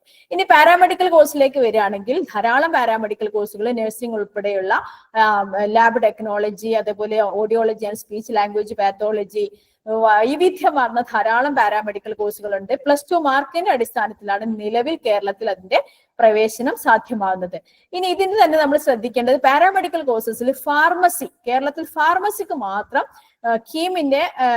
കീം പ്രൊസീജിയറിൽ ഫാർമസി കോഴ്സിന് മാത്രം പ്രത്യേക പ്രവേശന പരീക്ഷയുണ്ട്. അത് ഈ വർഷം ആരംഭിച്ചതാണ് പ്രത്യേക പ്രവേശന പരീക്ഷ. നേരത്തെ എഞ്ചിനീയറിംഗിന്റെ പേപ്പർ 1 ആയിരുന്നു മാർക്കിന് വേണ്ടി പരിഗണിച്ചിരുന്നെങ്കിൽ ഇത്തവണ ഫിസിക്സ് കെമിസ്ട്രി വിഷയങ്ങൾക്ക് മാത്രമായ ഒരു പ്രത്യേക പ്രവേശന പരീക്ഷയിലൂടെയാണ് B.Pharm-ന് പ്രവേശനം. അപ്പോൾ ഫാർമസി കോഴ്സിന് പോകാൻ താല്പര്യമുള്ള ആൾക്കാരെ തീർച്ചയായിട്ടും കീമിന് അപേക്ഷിക്കണം, എൻട്രൻസ് എഴുതാനും ശ്രദ്ധിക്കണം. സാധ്യതകളെ കുറിച്ച് ഞാൻ പറയേണ്ടതില്ല. 100% ജോലി ലഭിക്കുന്ന വിവിധങ്ങളായ കോഴ്സുകൾ പാരാമെഡിക്കൽ മേഖലയിലുണ്ട്. അതേസമയം ആളുകളുടെ എണ്ണം ആ മേഖലയിൽ വർദ്ധിക്കുന്നുണ്ടോ എന്ന ആശങ്ക കരിയർ വിദഗ്ധർ പങ്കുവെക്കുന്നുണ്ട്. ഇനി പൈലറ്റ് ആവാൻ നേരത്തെ പറഞ്ഞല്ലോ, ഫിസിക്സ്, മാത്സ്, ഇംഗ്ലീഷ് പഠിച്ച +2 ആണ് വേണ്ടത്. ഇന്ദിരാഗാന്ധി രാഷ്ട്രീയ ഉറാൻ അക്കാദമി പോലെയുള്ള സ്ഥാപനങ്ങളിലാണ് പഠന സാധ്യതകൾ ഉള്ളത്. പക്ഷെ ഇപ്പൊ ധാരാളം പൈലറ്റുമാർ നമ്മുടെ നാട്ടിൽ വരുന്നുണ്ട്. അവരൊക്കെ പ്രൈവറ്റ് സെക്ടറിൽ പഠിച്ചിട്ടാണ് മിക്കവാറും പേര് അങ്ങനെ ആവുന്നത്. പക്ഷെ അതേസമയം ഒരു പൈസയും കൊടുക്കാതെ നമുക്ക് എന്ത് ചെയ്യാം, പൈലറ്റ് ആവാം. ഏത് ചെയ്യണം? നാഷണൽ ഡിഫൻസ് അക്കാദമിയുടെ NDA പരീക്ഷ, ഒരു JEE മെയിൻ സ്റ്റാൻഡേർഡിലുള്ള എക്സാം ആണ്. അതേപോലെ ആർമി, നേവി, എയർഫോഴ്സ് മേഖലയിലൊക്കെ നമുക്ക് പോകാൻ NDA എക്സാംസ് നമുക്ക് എഴുതാൻ പറ്റും. ഇനി മറൈൻ കോഴ്സസിലേക്ക് വരികയാണെങ്കിൽ ഇപ്പൊ മെർച്ചന്റ് നേവി ഒക്കെ നമ്മൾ പലപ്പോഴും കുട്ടികൾക്ക് വലിയ താല്പര്യമാണ്. ഇന്ത്യൻ മാരിടൈം യൂണിവേഴ്സിറ്റിയുടെ കീഴിലുള്ള IMU CET പറഞ്ഞ ഒരു എൻട്രൻസ് ആണ് അത് എഴുതേണ്ടത്. അതിൽ നമ്മൾ ശ്രദ്ധിക്കേണ്ട കാര്യം, ഡയറക്ടർ ജനറൽ ഓഫ് ഷിപ്പിംഗിന്റെ കീഴിലുള്ള അംഗീകാരമുള്ള സ്ഥാപനങ്ങളിലാണ്. ധാരാളം പ്രൈവറ്റ് സ്ഥാപനങ്ങൾ ഇവിടെ ഉണ്ട്. അപ്പൊ DGS, അതായത് ഡയറക്ടർ ജനറൽ ഓഫ് ഷിപ്പിംഗിന്റെ അംഗീകാരമുണ്ടോ ഈ സ്ഥാപനങ്ങൾക്ക് എന്നുള്ളത് നമ്മൾ ഉറപ്പുവരുത്തണം. ഇനി ഇതേപോലെ ധാരാളം എൻട്രൻസ് എക്സാമുകൾ നമ്മുടെ മുമ്പിലുണ്ട്. സയൻസ് മേഖലയിലെ പ്രധാനപ്പെട്ട എൻട്രൻസ് എക്സാമിനെ കുറിച്ച് ഞാൻ പറഞ്ഞു. സമയക്കുറവ് മൂലം ഞാൻ ഇനി പെട്ടെന്ന് കൊമേഴ്സിലെയും ഹ്യൂമാനിറ്റീസിന്റെ കാര്യങ്ങളൂടി പറഞ്ഞിട്ട് നമുക്ക് ക്വസ്റ്റ്യൻ ആൻസർ സെഷനിലേക്ക് കടക്കാം. കൊമേഴ്സിന്റെ മേഖല എന്ന് പറയുമ്പോൾ നമുക്ക് പ്രധാനമായിട്ടും അക്കൗണ്ടിങ് മേഖലയെ കുറിച്ച് സംസാരിക്കാം. അക്കൗണ്ടിങ് മേഖലയിൽ തന്നെ നമുക്കറിയാം, അക്കൗണ്ടിങ് മേഖലയിൽ വരുന്ന അക്കൗണ്ടിങ് ആൻഡ് ഫൈനാൻസുമായിട്ട് ബന്ധപ്പെട്ട് കമ്പനി സെക്രട്ടറി, CA അല്ലെ, CS, CA, CCA, CMA തുടങ്ങിയ ധാരാളം കോഴ്സുകളെ കുറിച്ച് പരസ്യങ്ങളിൽ ഇപ്പൊ കാണാറുണ്ട്. പക്ഷെ നമ്മൾ മനസ്സിലാക്കേണ്ട കാര്യം, ഇപ്പോഴും ആൾക്കാരുടെ എണ്ണം വെച്ച് അല്ലെങ്കിൽ അവൈലബിലിറ്റി കുറഞ്ഞൊരു മേഖലയാണ് പ്രത്യേകിച്ചും ഇങ്ങനെയുള്ള ചാർട്ടേഡ് പ്രൊഫഷണൽസിന്റെ എണ്ണം. അത് വലിയ സാധ്യതകൾ തുറന്നു നൽകുന്നതാണ്. പലപ്പോഴും അതിന്റെ ഒരു പ്രാധാന്യം നമ്മുടെ സമൂഹം അറിയാതെ പോകുന്നുണ്ടോ എന്ന് എനിക്ക് തോന്നാറുണ്ട്. അപ്പൊ പറ്റുന്ന ആൾക്കാർ, അപ്പൊ നന്നായിട്ട് സിസ്റ്റമാറ്റിക് ആയിട്ട് ഹാർഡ് വർക്ക് ചെയ്യാൻ താല്പര്യമുള്ള കുട്ടികളാണെങ്കിൽ അവർ CA കോഴ്സിനൊക്കെ പോകാൻ ആഗ്രഹം പ്രകടിപ്പിച്ചാൽ നമുക്ക് ധൈര്യമായിട്ട് CA, CS, CCA പോലുള്ള കോഴ്സുകൾക്ക് നമുക്ക് അവരെ പറഞ്ഞുവിടാം. പിന്നെ അതേപോലെ മറ്റൊന്നാണ് മാനേജ്മെന്റ് സെക്ടർ. ഇപ്പൊ നേരത്തെ പറഞ്ഞ പോലെ +2 കഴിഞ്ഞിട്ട് നമുക്ക് IIM-കളിൽ തന്നെ മാനേജ്മെന്റ് കോഴ്സ് പഠിക്കാനുള്ള സാഹചര്യമുണ്ട്. ഈ അടുത്ത ദിവസങ്ങളിലായിട്ട് IP MAT, അതേപോലെ JIPMAT പോലെയുള്ള പരീക്ഷകൾക്ക് കോൾ ഫോർ ചെയ്തിട്ടുണ്ട്. IIM ഇൻഡോറിലും അതേപോലെ IIM റാഞ്ചി പോലെയുള്ള സ്ഥാപനങ്ങളിലൊക്കെ ഇത്തരം റാഞ്ചി, ബോധ്ഗയ, ജമ്മു പോലെയുള്ള സ്ഥാപനങ്ങളിലൊക്കെ ഇതിന്റെ പ്രവേശന നടപടികൾ ആരംഭിച്ചിട്ടുണ്ട്. അപ്പോൾ താല്പര്യമുള്ള കുട്ടികൾ +2 കഴിഞ്ഞാൽ നേരിട്ട് നമുക്ക് എന്ത് ചെയ്യാം, മാനേജ്മെന്റ് സെക്ടറിലേക്ക് പോവാം. സാധാരണഗതിയിൽ മാനേജ്മെന്റ് സെക്ടറിൽ നമ്മൾ പോകുന്നത് ഡിഗ്രി കഴിഞ്ഞിട്ട് കാറ്റ്, കോമൺ അഡ്മിഷൻ ടെസ്റ്റ് പരീക്ഷകൾ എഴുതിയിട്ടാണ്. പക്ഷെ +2 കഴിഞ്ഞിട്ട് നേരിട്ട് പോകാനുള്ള സാധ്യതയുണ്ട് എന്ന് കുട്ടികളോട് നമുക്ക് പറഞ്ഞു കൊടുക്കാം. വലിയ സാധ്യതയാണ്. കാരണം 5 കൊല്ലം IIM-ൽ ചെലവഴിക്കുക എന്ന് പറയുന്നത് ആ കുട്ടികളുടെ കരിയറിനും അവരുടെ വളർച്ചയ്ക്കും അവരുടെ വികാസത്തിനൊക്കെ വലിയ ഉപയോഗമുള്ള കാര്യമായിരിക്കും.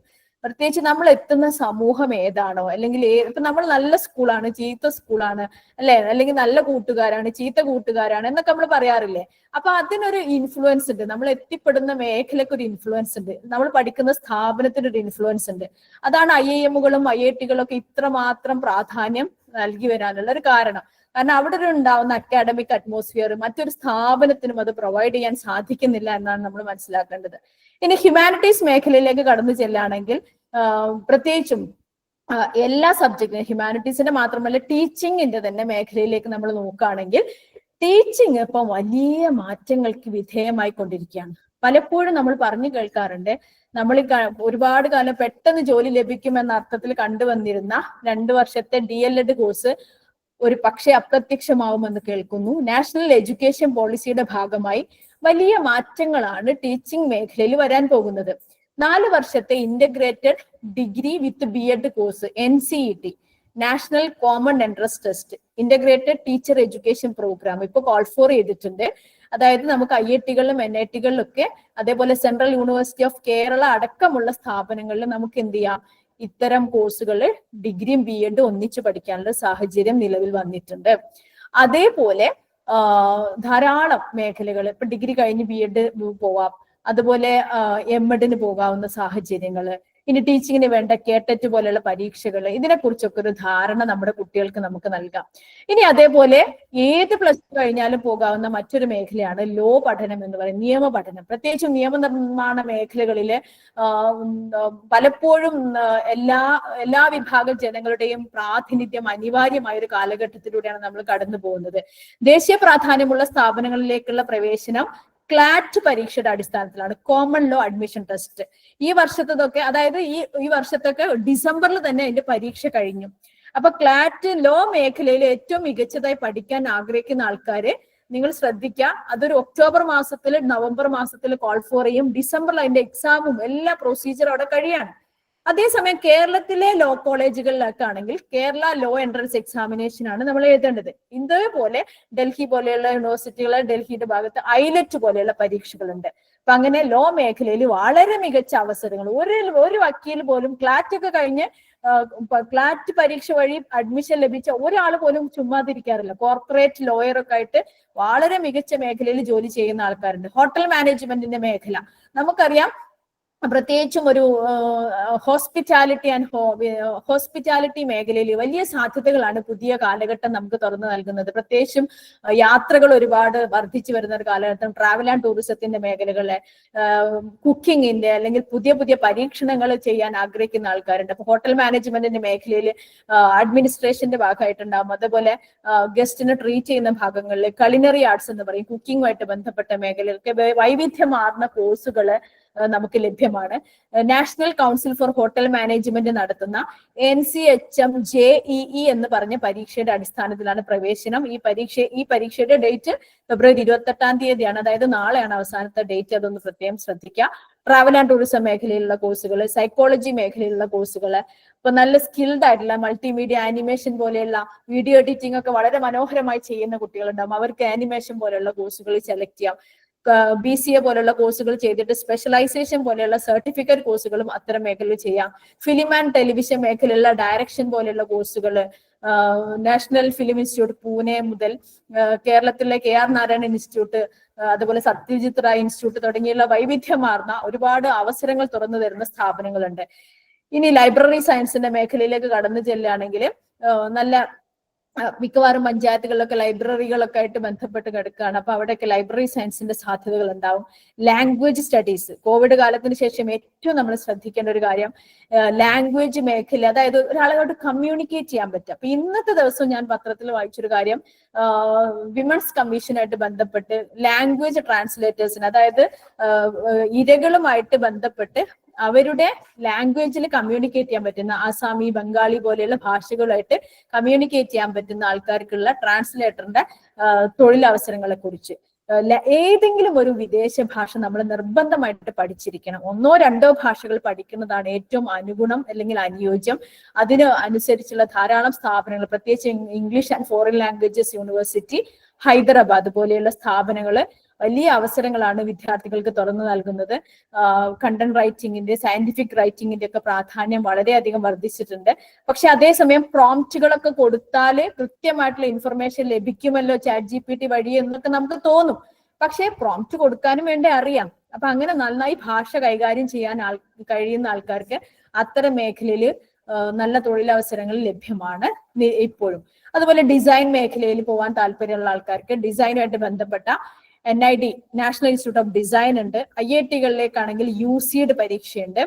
അതുപോലെ കേരളത്തിൽ ഉൾപ്പെടെയുള്ള നിഫ്റ്റുകളുണ്ട്, national institute of fashion technology.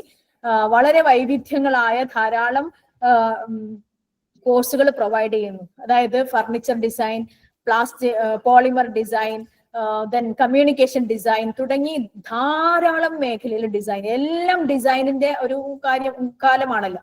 അപ്പൊ അതുകൊണ്ട് തന്നെ വളരെ വൈവിധ്യമാർന്ന ധാരാളം കോഴ്സുകൾ ഡിസൈൻ മേഖലയുമായിട്ട് ബന്ധപ്പെട്ട് നമുക്ക് ചെയ്യാം. വെറും ഫാഷൻ ഡിസൈനിൽ ഒതുങ്ങുന്നതല്ല ഡിസൈൻ മേഖല എന്ന് നമ്മൾ മനസ്സിലാക്കുക. ജേർണലിസം പോലെയുള്ള മേഖലകളിൽ ഭാഷാ നൈപുണ്യം വളരെ പ്രധാനപ്പെട്ടതാണ്. അതുപോലെ എൻട്രൻസ് എക്സാമുകളിലേക്ക് കടന്നു വരികയാണെങ്കിൽ ഞാൻ നേരത്തെ പറഞ്ഞ എല്ലാ എക്സാമുകളും ഞാൻ ഇവിടെ ലിസ്റ്റ് ചെയ്തിട്ടുണ്ട്. അതുപോലെ വിദേശ രാജ്യങ്ങളിലേക്ക് പഠനത്തിന് പോവുകയാണെങ്കിൽ സ്കോളാസ്റ്റിക് ആപ്റ്റിറ്റ്യൂഡ് ടെസ്റ്റ് പോലെ, അമേരിക്കൻ കോളേജ് ടെസ്റ്റിംഗ് പോലെയുള്ള, അതുപോലെ ഭാഷാ പ്രാവീണ്യ പരീക്ഷകളായ TOEFL, IELTS പോലെയുള്ള എക്സാംസ് ഒക്കെ എഴുതി അതിനനുസരിച്ചുള്ള പ്രിപ്പറേഷൻ നടത്തി നല്ല ബോധപൂർവമായ പരിശ്രമം നടത്തുകയാണെങ്കിൽ തീർച്ചയായിട്ടും നമ്മുടെ കുട്ടികൾ ഏറ്റവും മികച്ച കരിയറിൽ എത്തും എന്ന കാര്യത്തിൽ ഒരു സംശയമില്ല. ഇനി ഒരു പക്ഷെ എല്ലാവരുടെ മക്കൾക്കും ഇങ്ങനെ പറഞ്ഞ എല്ലാ പ്രീമിയർ ആയ സ്ഥാപനങ്ങളിൽ പോയിക്കൊള്ളാൻ പറ്റിക്കൊള്ളുന്നില്ല. അപ്പൊ നമ്മൾ ശ്രദ്ധിക്കേണ്ട ഒരു കാര്യം ഞാൻ നേരത്തെ ഫസ്റ്റ് നിങ്ങളോട് സൂചിപ്പിച്ചിട്ടുണ്ടായിരുന്നു. അതായത് ചില കുട്ടികൾക്ക് ചിലപ്പോൾ സ്കില്ലുകളിലായിരിക്കും പ്രാധാന്യം. പ്രത്യേകിച്ചും ITI പോലെയുള്ള കോഴ്സുകൾ വളരെ കുറഞ്ഞ കാലഘട്ടം കൊണ്ട് തന്നെ കോഴ്സ് കംപ്ലീറ്റ് ചെയ്യാനും അതേസമയം മികച്ച തൊഴിലവസരങ്ങളിൽ എത്താം. പ്രത്യേകിച്ചും ഗവൺമെന്റുമായിട്ട് ബന്ധപ്പെട്ട് നമുക്ക് പറയാം KSB, വാട്ടർ അതോറിറ്റി, അതുപോലെ നമുക്ക് പറയാം പിന്നെ VSSC, ISRO തുടങ്ങി നാസ വരെ എത്താനുള്ള ചാൻസ് ഈ ITI പോളിടെക്നിക് കഴിഞ്ഞ ആൾക്കാർക്ക് ലഭ്യമാണെന്നാണ് പറയപ്പെടുന്നത്. നമുക്കറിയാലോ പോളിടെക്നിക് ഒക്കെ കഴിഞ്ഞാൽ ഓവർസിയർ പോലെയുള്ള ധാരാളം ഗവൺമെന്റ് തസ്തികകളുണ്ട്, പ്രൈവറ്റ് തസ്തികകളുണ്ട്. അപ്പം അവിടെയൊക്കെ നമുക്ക് പഠിക്കാൻ പറഞ്ഞാൽ ഒരു 50% തിയറി, 50% പ്രാക്ടിക്കൽ ആയിരിക്കും. അപ്പൊ അതുകൊണ്ട് ഒരുപാട് ഇരുന്ന് പഠിക്കാൻ താല്പര്യമുള്ള ആൾക്കാർക്ക്, താല്പര്യമില്ലാത്ത കുട്ടികൾക്ക് തീർച്ചയായിട്ടും നല്ല സാധ്യതയാണ് ഇത്തരം മേഖലകൾ തുറന്നു നൽകുന്നത്. പോളിടെക്നിക് അല്ലേ ഞാൻ ഡിഗ്രി പഠിക്കണം എന്നാ വിചാരിച്ചത് എന്ന് പറഞ്ഞ് മാറ്റിയൊന്നും വെക്കണ്ട. ഇനി പോളിടെക്നിക് കഴിഞ്ഞ് തുടർന്ന് പഠിക്കാൻ ആഗ്രഹം ഉണ്ടെങ്കിൽ നമുക്ക് എന്ത് ചെയ്യാം, +2 സയൻസ് ആണ് കഴിഞ്ഞതെങ്കിൽ ലാറ്ററൽ ആയിട്ട് നമുക്ക് സെക്കൻഡ് ഇയറിലേക്ക് എൻ്റർ ചെയ്യാൻ പറ്റും ബിടെക്കിന്റെ. അപ്പൊ നമുക്ക് 3 വർഷം കൊണ്ട് ബിടെക് കംപ്ലീറ്റ് ചെയ്യാം. അപ്പൊ അങ്ങനെ വളരെ മികച്ച സാധ്യതകൾ എഞ്ചിനീയറിംഗ് മേഖലയിലേക്ക് കടന്നു ചെല്ലുകയാണെങ്കിൽ നമുക്കുണ്ട്. അപ്പൊ ITI പോലെയുള്ള പോളിടെക്നിക് പോലെയുള്ള മേഖലകളിൽ ഏറ്റവും മികച്ച തൊഴിലവസരങ്ങൾ ഉണ്ട് എന്ന് നമ്മൾ മനസ്സിലാക്കുക. അതുപോലെ central institute of petroleum engineering technology, അവിടെ പോളിമറുമായിട്ട് ബന്ധപ്പെട്ട ധാരാളം കോഴ്സുകളുണ്ട്.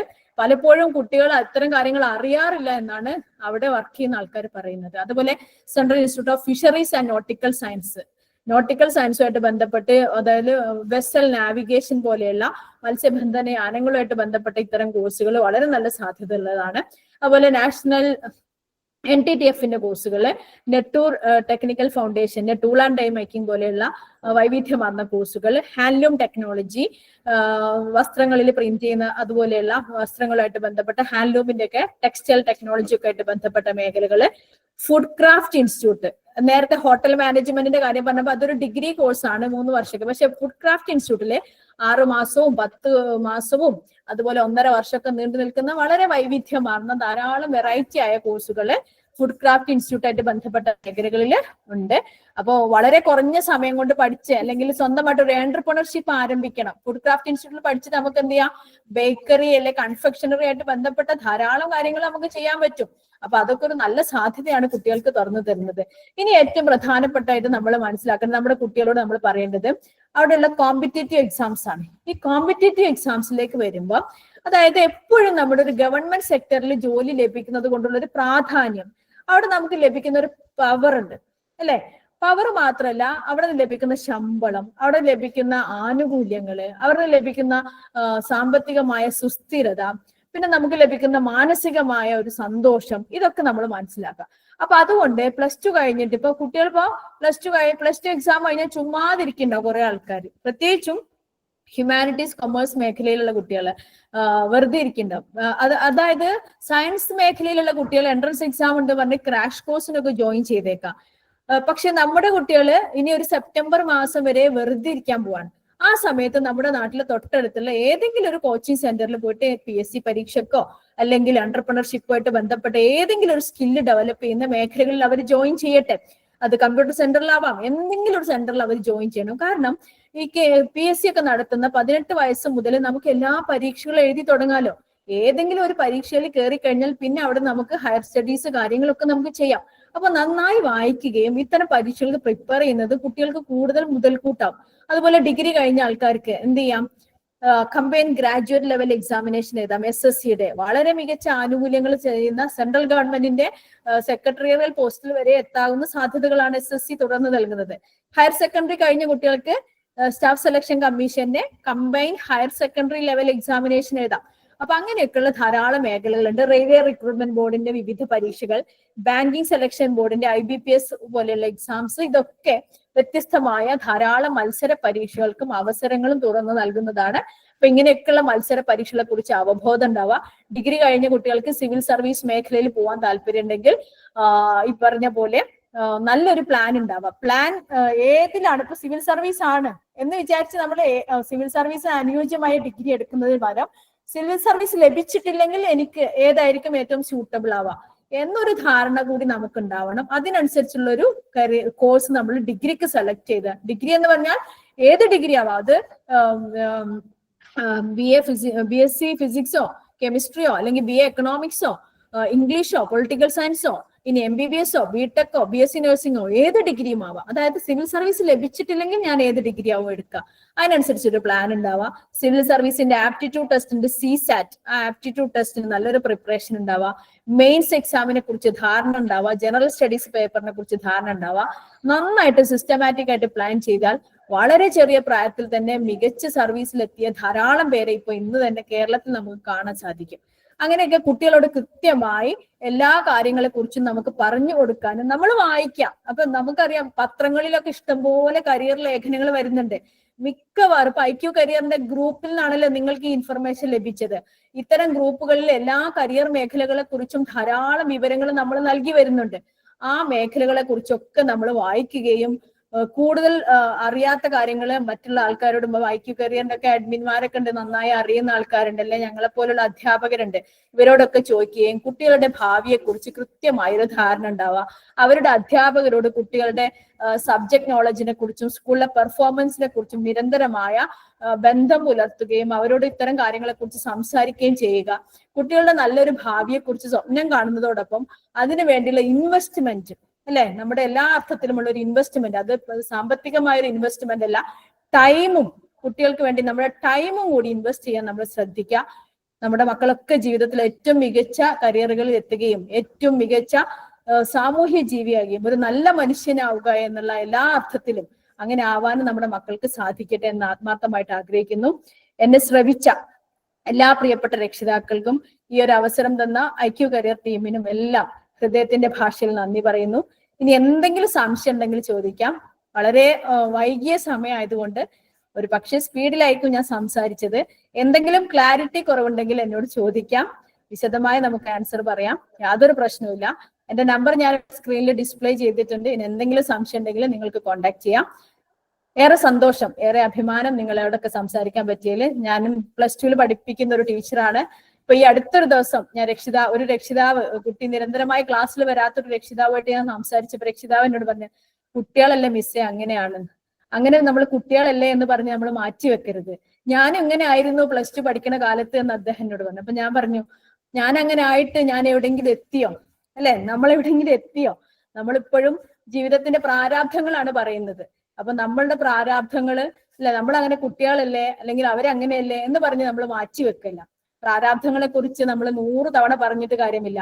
അത് മാറ്റുന്നതിന് വേണ്ടിയുള്ള പരിശ്രമങ്ങളാണ് വേണ്ടത്. നന്നായി സ്വപ്നം കാണാനും നന്നായി ഹാർഡ് വർക്ക് ചെയ്യാനും കുട്ടികൾക്ക് വേണ്ടി നമ്മുടെ സമയം മാറ്റിവെക്കാനും നമുക്ക് സാധിക്കുമ്പോൾ സ്വാഭാവികമായിട്ടും അവർ നമ്മോടൊപ്പം വളരും, നാമും അവരോടൊപ്പം വളരും. അങ്ങനെ ഏറ്റവും മികച്ച വിജയം വരിക്കുന്ന കുട്ടികളാവാൻ നമ്മുടെ കുട്ടികൾക്ക് സാധിക്കുമെന്ന കാര്യത്തിൽ ഒരു സംശയമില്ല. Thank you all.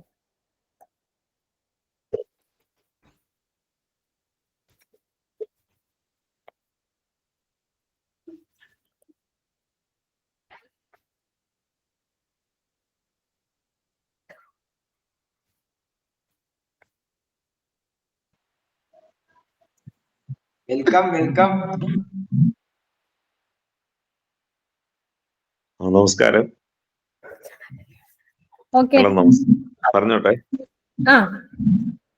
IIM-ന്റെ ഒരു എൻട്രൻസുമായി ബന്ധപ്പെട്ട് പറഞ്ഞിരുന്നു, കൊമേഴ്സിനെ കണക്ട് ചെയ്തിട്ട് മാനേജ്മെന്റ് കോഴ്സുകളെ പറ്റി.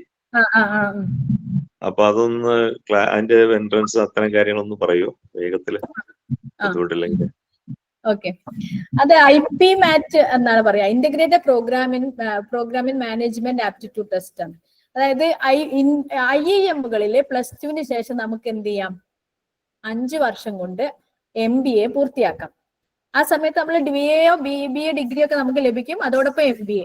അപ്പൊ ആദ്യത്തെ 3 വർഷം നമ്മൾ BA BBA ഒക്കെ ചെയ്യുമ്പോൾ നമ്മൾ സാധാരണ ഡിഗ്രി പോലെ പഠിക്കും. പിന്നെ നമ്മൾ CAT വഴി MBA ചെയ്ത് വരുന്ന ആൾക്കാരുടെ കൂടെ തന്നെയാണ് MBA പഠിക്കുക. അതിനുള്ള പ്രവേശന പരീക്ഷയ്ക്ക് ഉള്ള സമയമാണ് ഇപ്പം ഈ സമയത്ത് എക്സാമിന് കോൾ ഫോർ ചെയ്തിട്ടുണ്ട്. അപ്പോ ഈ സമയത്ത് എന്ത് ചെയ്യണം, അപേക്ഷിക്കണം. +2-ലാണ് കുട്ടി പഠിക്കുന്നത്? ജസ്റ്റ് +2 ആയതേ ഉള്ളൂ, +1 കഴിഞ്ഞതേ ഉള്ളൂ. +1 കഴിഞ്ഞതാണെങ്കിൽ അടുത്ത വർഷം ഈ സമയത്ത് വിളിക്കും, എക്സാമിന് വേണ്ടി വിളിക്കും. അപ്പൊ പ്രധാനപ്പെട്ടത് എന്ന് പറയുന്നത് ജിപ്മാറ്റ്, joint integrated programming management aptitude test ഉണ്ട്. അതുപോലെ IIM ഇൻഡോർ നടത്തുന്ന IP മാറ്റ് ഉണ്ട്. അതുപോലെ റാഞ്ചിയിലേക്കുള്ള ഒരു IIM റാഞ്ചി നടത്തുന്ന പ്രത്യേക പ്രവേശന പരീക്ഷ ഉണ്ട്. IIT മാണ്ടിയിൽ നടത്തുന്ന പ്രത്യേക പ്രവേശന പരീക്ഷ ഉണ്ട്. അതിന്റെ JEE മെയിന്റെ സ്കോറും പരിഗണിക്കും. JEE മാണ്ടിയില് IIT മാണ്ടിയില് JEE മെയിന്റെ സ്കോറും അതോടൊപ്പം CUET-യുടെ സ്കോറും പരിഗണിക്കും. അപ്പൊ അങ്ങനെയുള്ള വിവിധങ്ങളായ വഴികളിലൂടെ നമുക്ക് IIM-കളിൽ MBA ചെയ്യാനുള്ള സാധ്യതകളുണ്ട്. അപ്പൊ ഇവിടെ വേണ്ടത് ഓരോ എൻട്രൻസിനും ഏതൊക്കെയാണ് പേപ്പറുകൾ, പ്രത്യേകിച്ചും അവിടെ നമ്മുടെ സബ്ജക്ട് പേപ്പേഴ്സ് അല്ല ഉള്ളത്, quantitative aptitude, logical reasoning, statistical analysis തുടങ്ങിയുള്ള പേപ്പറുകളാണുള്ളത്. അപ്പൊ അതിനനുസരിച്ചുള്ള ഒരു പ്രിപ്പറേഷൻ കുട്ടികൾ ഈ സമയത്ത് തന്നെ നടത്തുക. ധാരാളം ഓൺലൈനായിട്ടും ഓഫ്ലൈനായിട്ടുള്ള കോച്ചിങ്ങുകൾ അവൈലബിൾ ആണ്. പറ്റുമെങ്കിൽ അത്തരം കോച്ചിങ്ങുകൾ ജോയിൻ ചെയ്യുന്നത് ഏതൊരു എൻട്രൻസ് എക്സാമിനും പ്രവേശനം എളുപ്പമാക്കുന്നതിൽ വലിയ പങ്ക് വഹിക്കും. എനി ഡിസിപ്ലിൻ പറ്റുമല്ലോ, അപ്പൊ സയൻസോ കൊമേഴ്സോ ഹ്യൂമാനിറ്റീസോ irrespective of any discipline, only qualification is +2. Okay, thank you, ma'am. Thank you. Welcome.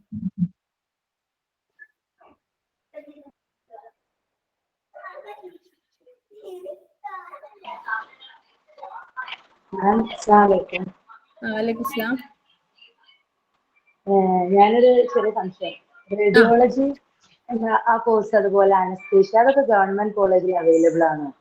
നമ്മൾ സാധാരണക്കാർക്ക് പഠിക്കാവുന്നതാണോ? ഡിപ്ലോമ കോഴ്സുകൾ ലഭ്യമാണ്.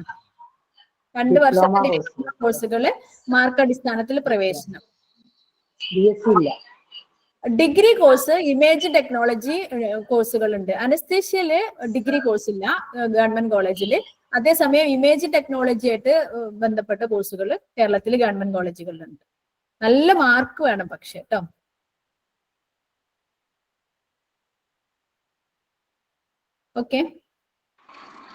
Okay, thank you ma'am. ഞാൻ അതറിയാൻ വേണ്ടി. അപ്പൊ BSc കോഴ്സുകൾ നമ്മൾ വിചാരിച്ച പോലെ അങ്ങനെ കിട്ടൂല അല്ലെ? ഡിപ്ലോമ കോഴ്സുകൾ ലഭ്യമാണ്. ഡിഗ്രി കോഴ്സിൽ റേഡിയോളജി ആൻഡ് ഇമേജ് ടെക്നോളജി കോഴ്സുകൾ ഉണ്ട്. ഗവൺമെന്റ് കോളേജിൽ സീറ്റ് ഉണ്ട്, പക്ഷെ വളരെ കുറഞ്ഞ സീറ്റുകൾ ലഭ്യമായിട്ടുണ്ട്. Okay okay, thank you. Okay,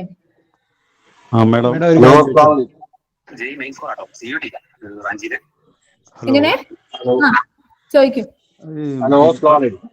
അലൈക്കും സ്ലാം. മകന് +2 ശേഷം BSc വിഷ്വൽ കമ്മ്യൂണിക്കേഷൻ ആണ് എടുത്തിരിക്കുന്നത്. ഇത് ഗവൺമെന്റ് ജോബിന് വല്ല ചാൻസ് ഉള്ള കോഴ്സ് ആണോ? നമുക്ക് ഈ വിഷ്വൽ കമ്മ്യൂണിക്കേഷൻ എന്നൊക്കെ പറയുമ്പോൾ റെയർ കോഴ്സസ് ആണല്ലോ. അപ്പൊ നമുക്ക് അങ്ങനെയുള്ള കോഴ്സുകൾക്ക് ഗവൺമെന്റ് ജോലികൾ എന്ന് പറയുന്ന സാധ്യത ഇപ്പോ ഈവൻ കമ്പ്യൂട്ടർ സയൻസിന്റെ മേഖലയിൽ നമ്മൾ ഗവൺമെന്റ് ജോലികൾ എന്ന് പറയുന്ന സാധ്യതകൾ കുറവാണ്.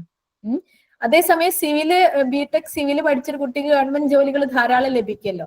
അപ്പൊ അതേപോലെ വിഷ്വൽ കമ്മ്യൂണിക്കേഷന്റെ കാര്യം പറയുകയാണെങ്കിലും സ്കില്ലാണ് പ്രധാനം. അപ്പൊ സ്കില്ലുമായിട്ട് ബന്ധപ്പെട്ട മേഖല, പിന്നെ അതേപോലെ ദൂരദർശൻ, ആകാശവാണി പോലെയുള്ള ഗവൺമെന്റ് മീഡിയകളില് വളരെ അപൂർവമായിട്ട്, ഇപ്പൊ അവിടെയൊക്കെ പോസ്റ്റിംഗ് വളരെ കുറവാണ്, അപ്പൊ അവിടെ വളരെ അപൂർവമായിട്ട് വിളിച്ചേക്കാം. പിന്നെ ഇതിനപ്പുറം ചില സാന്ദർഭികമായിട്ട് ഇപ്പൊ ഇലക്ഷനായിട്ട് ബന്ധപ്പെട്ട് അല്ലെങ്കിൽ അങ്ങനെയൊക്കെയുള്ള സമയത്ത് ഇത്തരം കോഴ്സുകൾ കഴിഞ്ഞ ആൾക്കാരെ ക്യാമറ കാര്യങ്ങൾ കൈകാര്യം ചെയ്യുന്നതിന് വേണ്ടി കോൺട്രാക്ട് ആയിട്ട് നിയമിക്കാറുണ്ട്. അല്ലാതെ നമുക്കൊരു ഒരുപാട് സാധ്യതകളുള്ള, ഒരുപാട് വേക്കൻസികളുള്ള ഒരു കോഴ്സ് അല്ല വിഷ്വൽ കമ്മ്യൂണിക്കേഷൻ എന്നാണ് മനസ്സിലാക്കുന്നത്. പക്ഷെ പ്രൈവറ്റ് സെക്ടറിൽ ധാരാളം മേഖലകളുണ്ട്, ധാരാളം ഒഴിവുകളും ധാരാളം ആവശ്യമുള്ളൊരു മേഖല കൂടിയാണല്ലോ. പക്ഷെ ഗവൺമെന്റ് സെക്ടറിലേക്ക് പോകുമ്പോൾ അതേസമയം സിവിൽ സർവീസ് പോലെയുള്ള അല്ലെങ്കിൽ SSC പോലെയുള്ള ഏത് പരീക്ഷയും അയാൾക്ക് ഡിഗ്രി കോഴ്സ്, UGC അംഗീകരിച്ച ഡിഗ്രി കോഴ്സ് എന്ന നിലക്ക് അത്തരം പരീക്ഷകൾക്ക് അവർക്ക് എഴുതാനുള്ള സാധ്യതയുണ്ട്. Okay, thank U. Madam, BPharm പോലുള്ള പാരാമെഡിക്കൽ കോഴ്സുകൾക്ക് സയൻസ് ഗ്രൂപ്പ് നിർബന്ധമാണോ? കേരളത്തിൽ അങ്ങനെ നിർബന്ധമാണ്. പക്ഷെ അതേ സമയത്ത് കേരളത്തിലെ പല പ്രൈവറ്റ് സ്ഥാപനങ്ങളും +2, ഇപ്പൊ നമുക്കറിയാം +2 ഏതെങ്കിലും കോഴ്സ് കഴിഞ്ഞാൽ മതി എന്ന് പറഞ്ഞിട്ട് പ്രൈവറ്റ് സ്ഥാപനങ്ങളിൽ +2 ഹ്യൂമാനിറ്റീസോ കൊമേഴ്സോ കഴിഞ്ഞ കുട്ടികളെ അഡ്മിറ്റ് ചെയ്യാറുണ്ട്. പക്ഷെ അവരെ ഗവൺമെന്റ് ജോലിക്ക് പരിഗണിക്കില്ല, പ്രൈവറ്റ് സെക്ടറിലെ ജോലികൾക്ക് മാത്രമേ പരിഗണിക്കുകയുള്ളൂ. മോറോവർ നമ്മൾ ശ്രദ്ധിക്കേണ്ട ഒരു കാര്യം, എംബസി വിദേശ രാജ്യങ്ങളിലേക്ക് ജോലിക്ക് പോകുമ്പോൾ എംബസി അറ്റസ്റ്റേഷനായിട്ട് ബന്ധപ്പെട്ട് ചില പ്രയാസങ്ങൾ അത്തരം കോഴ്സ് ചെയ്യുന്ന കുട്ടികൾക്ക് ഉണ്ടാവാറുണ്ട്. അപ്പൊ നിങ്ങൾ ഏത് സ്ഥാപനത്തിലാണോ അത്തരം കോഴ്സുകൾ ചെയ്യുന്നത് അവരോട് വിശദമായി അന്വേഷിച്ചതിന് ശേഷം മാത്രം അങ്ങനെയുള്ള കോഴ്സുകൾ ചെയ്യുന്നതായിരിക്കും ഉചിതം. ഇനിയിപ്പോ +2 കഴിഞ്ഞ കുട്ടിയാണ്, അയാൾക്കിപ്പോ സയൻസ് മേഖലയിൽ അല്ലെ പാരാമെഡിക്കൽ മേഖലയിൽ പോകണമെന്നാണ് ആഗ്രഹമെങ്കിൽ NIOS ഉണ്ടല്ലോ, നാഷണൽ ഓപ്പൺ സ്കൂളിംഗ് ഉണ്ട്. ഓപ്പൺ സ്കൂളിംഗ് വഴി നമുക്ക് ഏതെങ്കിലും ഒരു 3 പേപ്പർ, ഫിസിക്സ്, കെമിസ്ട്രി, ബയോളജി പേപ്പറുകൾ പ്രൈവറ്റ് ആയിട്ട് പഠിച്ചിട്ട് സയൻസ് മേഖലയിൽ പോകുന്നതിന് യാതൊരു തടസ്സവും ഇല്ല. അയാൾക്ക് ഹയർ സ്റ്റഡീസ് പിന്നീട് സയൻസ് മേഖലയിൽ നടത്താവുന്നതാണ്. കമ്പ്യൂട്ടർ സയൻസ് ആണ് +2 എടുത്തേക്കണേ. കമ്പ്യൂട്ടർ സയൻസ് എടുത്താൽ നമുക്ക് പിന്നെ audiology and speech language pathology പോലുള്ള കോഴ്സുകൾക്ക് പോവാം, ഒപ്റ്റോമെട്രി പോലുള്ള കോഴ്സുകൾക്കൊക്കെ പോകാൻ പറ്റും, ഫാർമസിക്ക് പോവാം.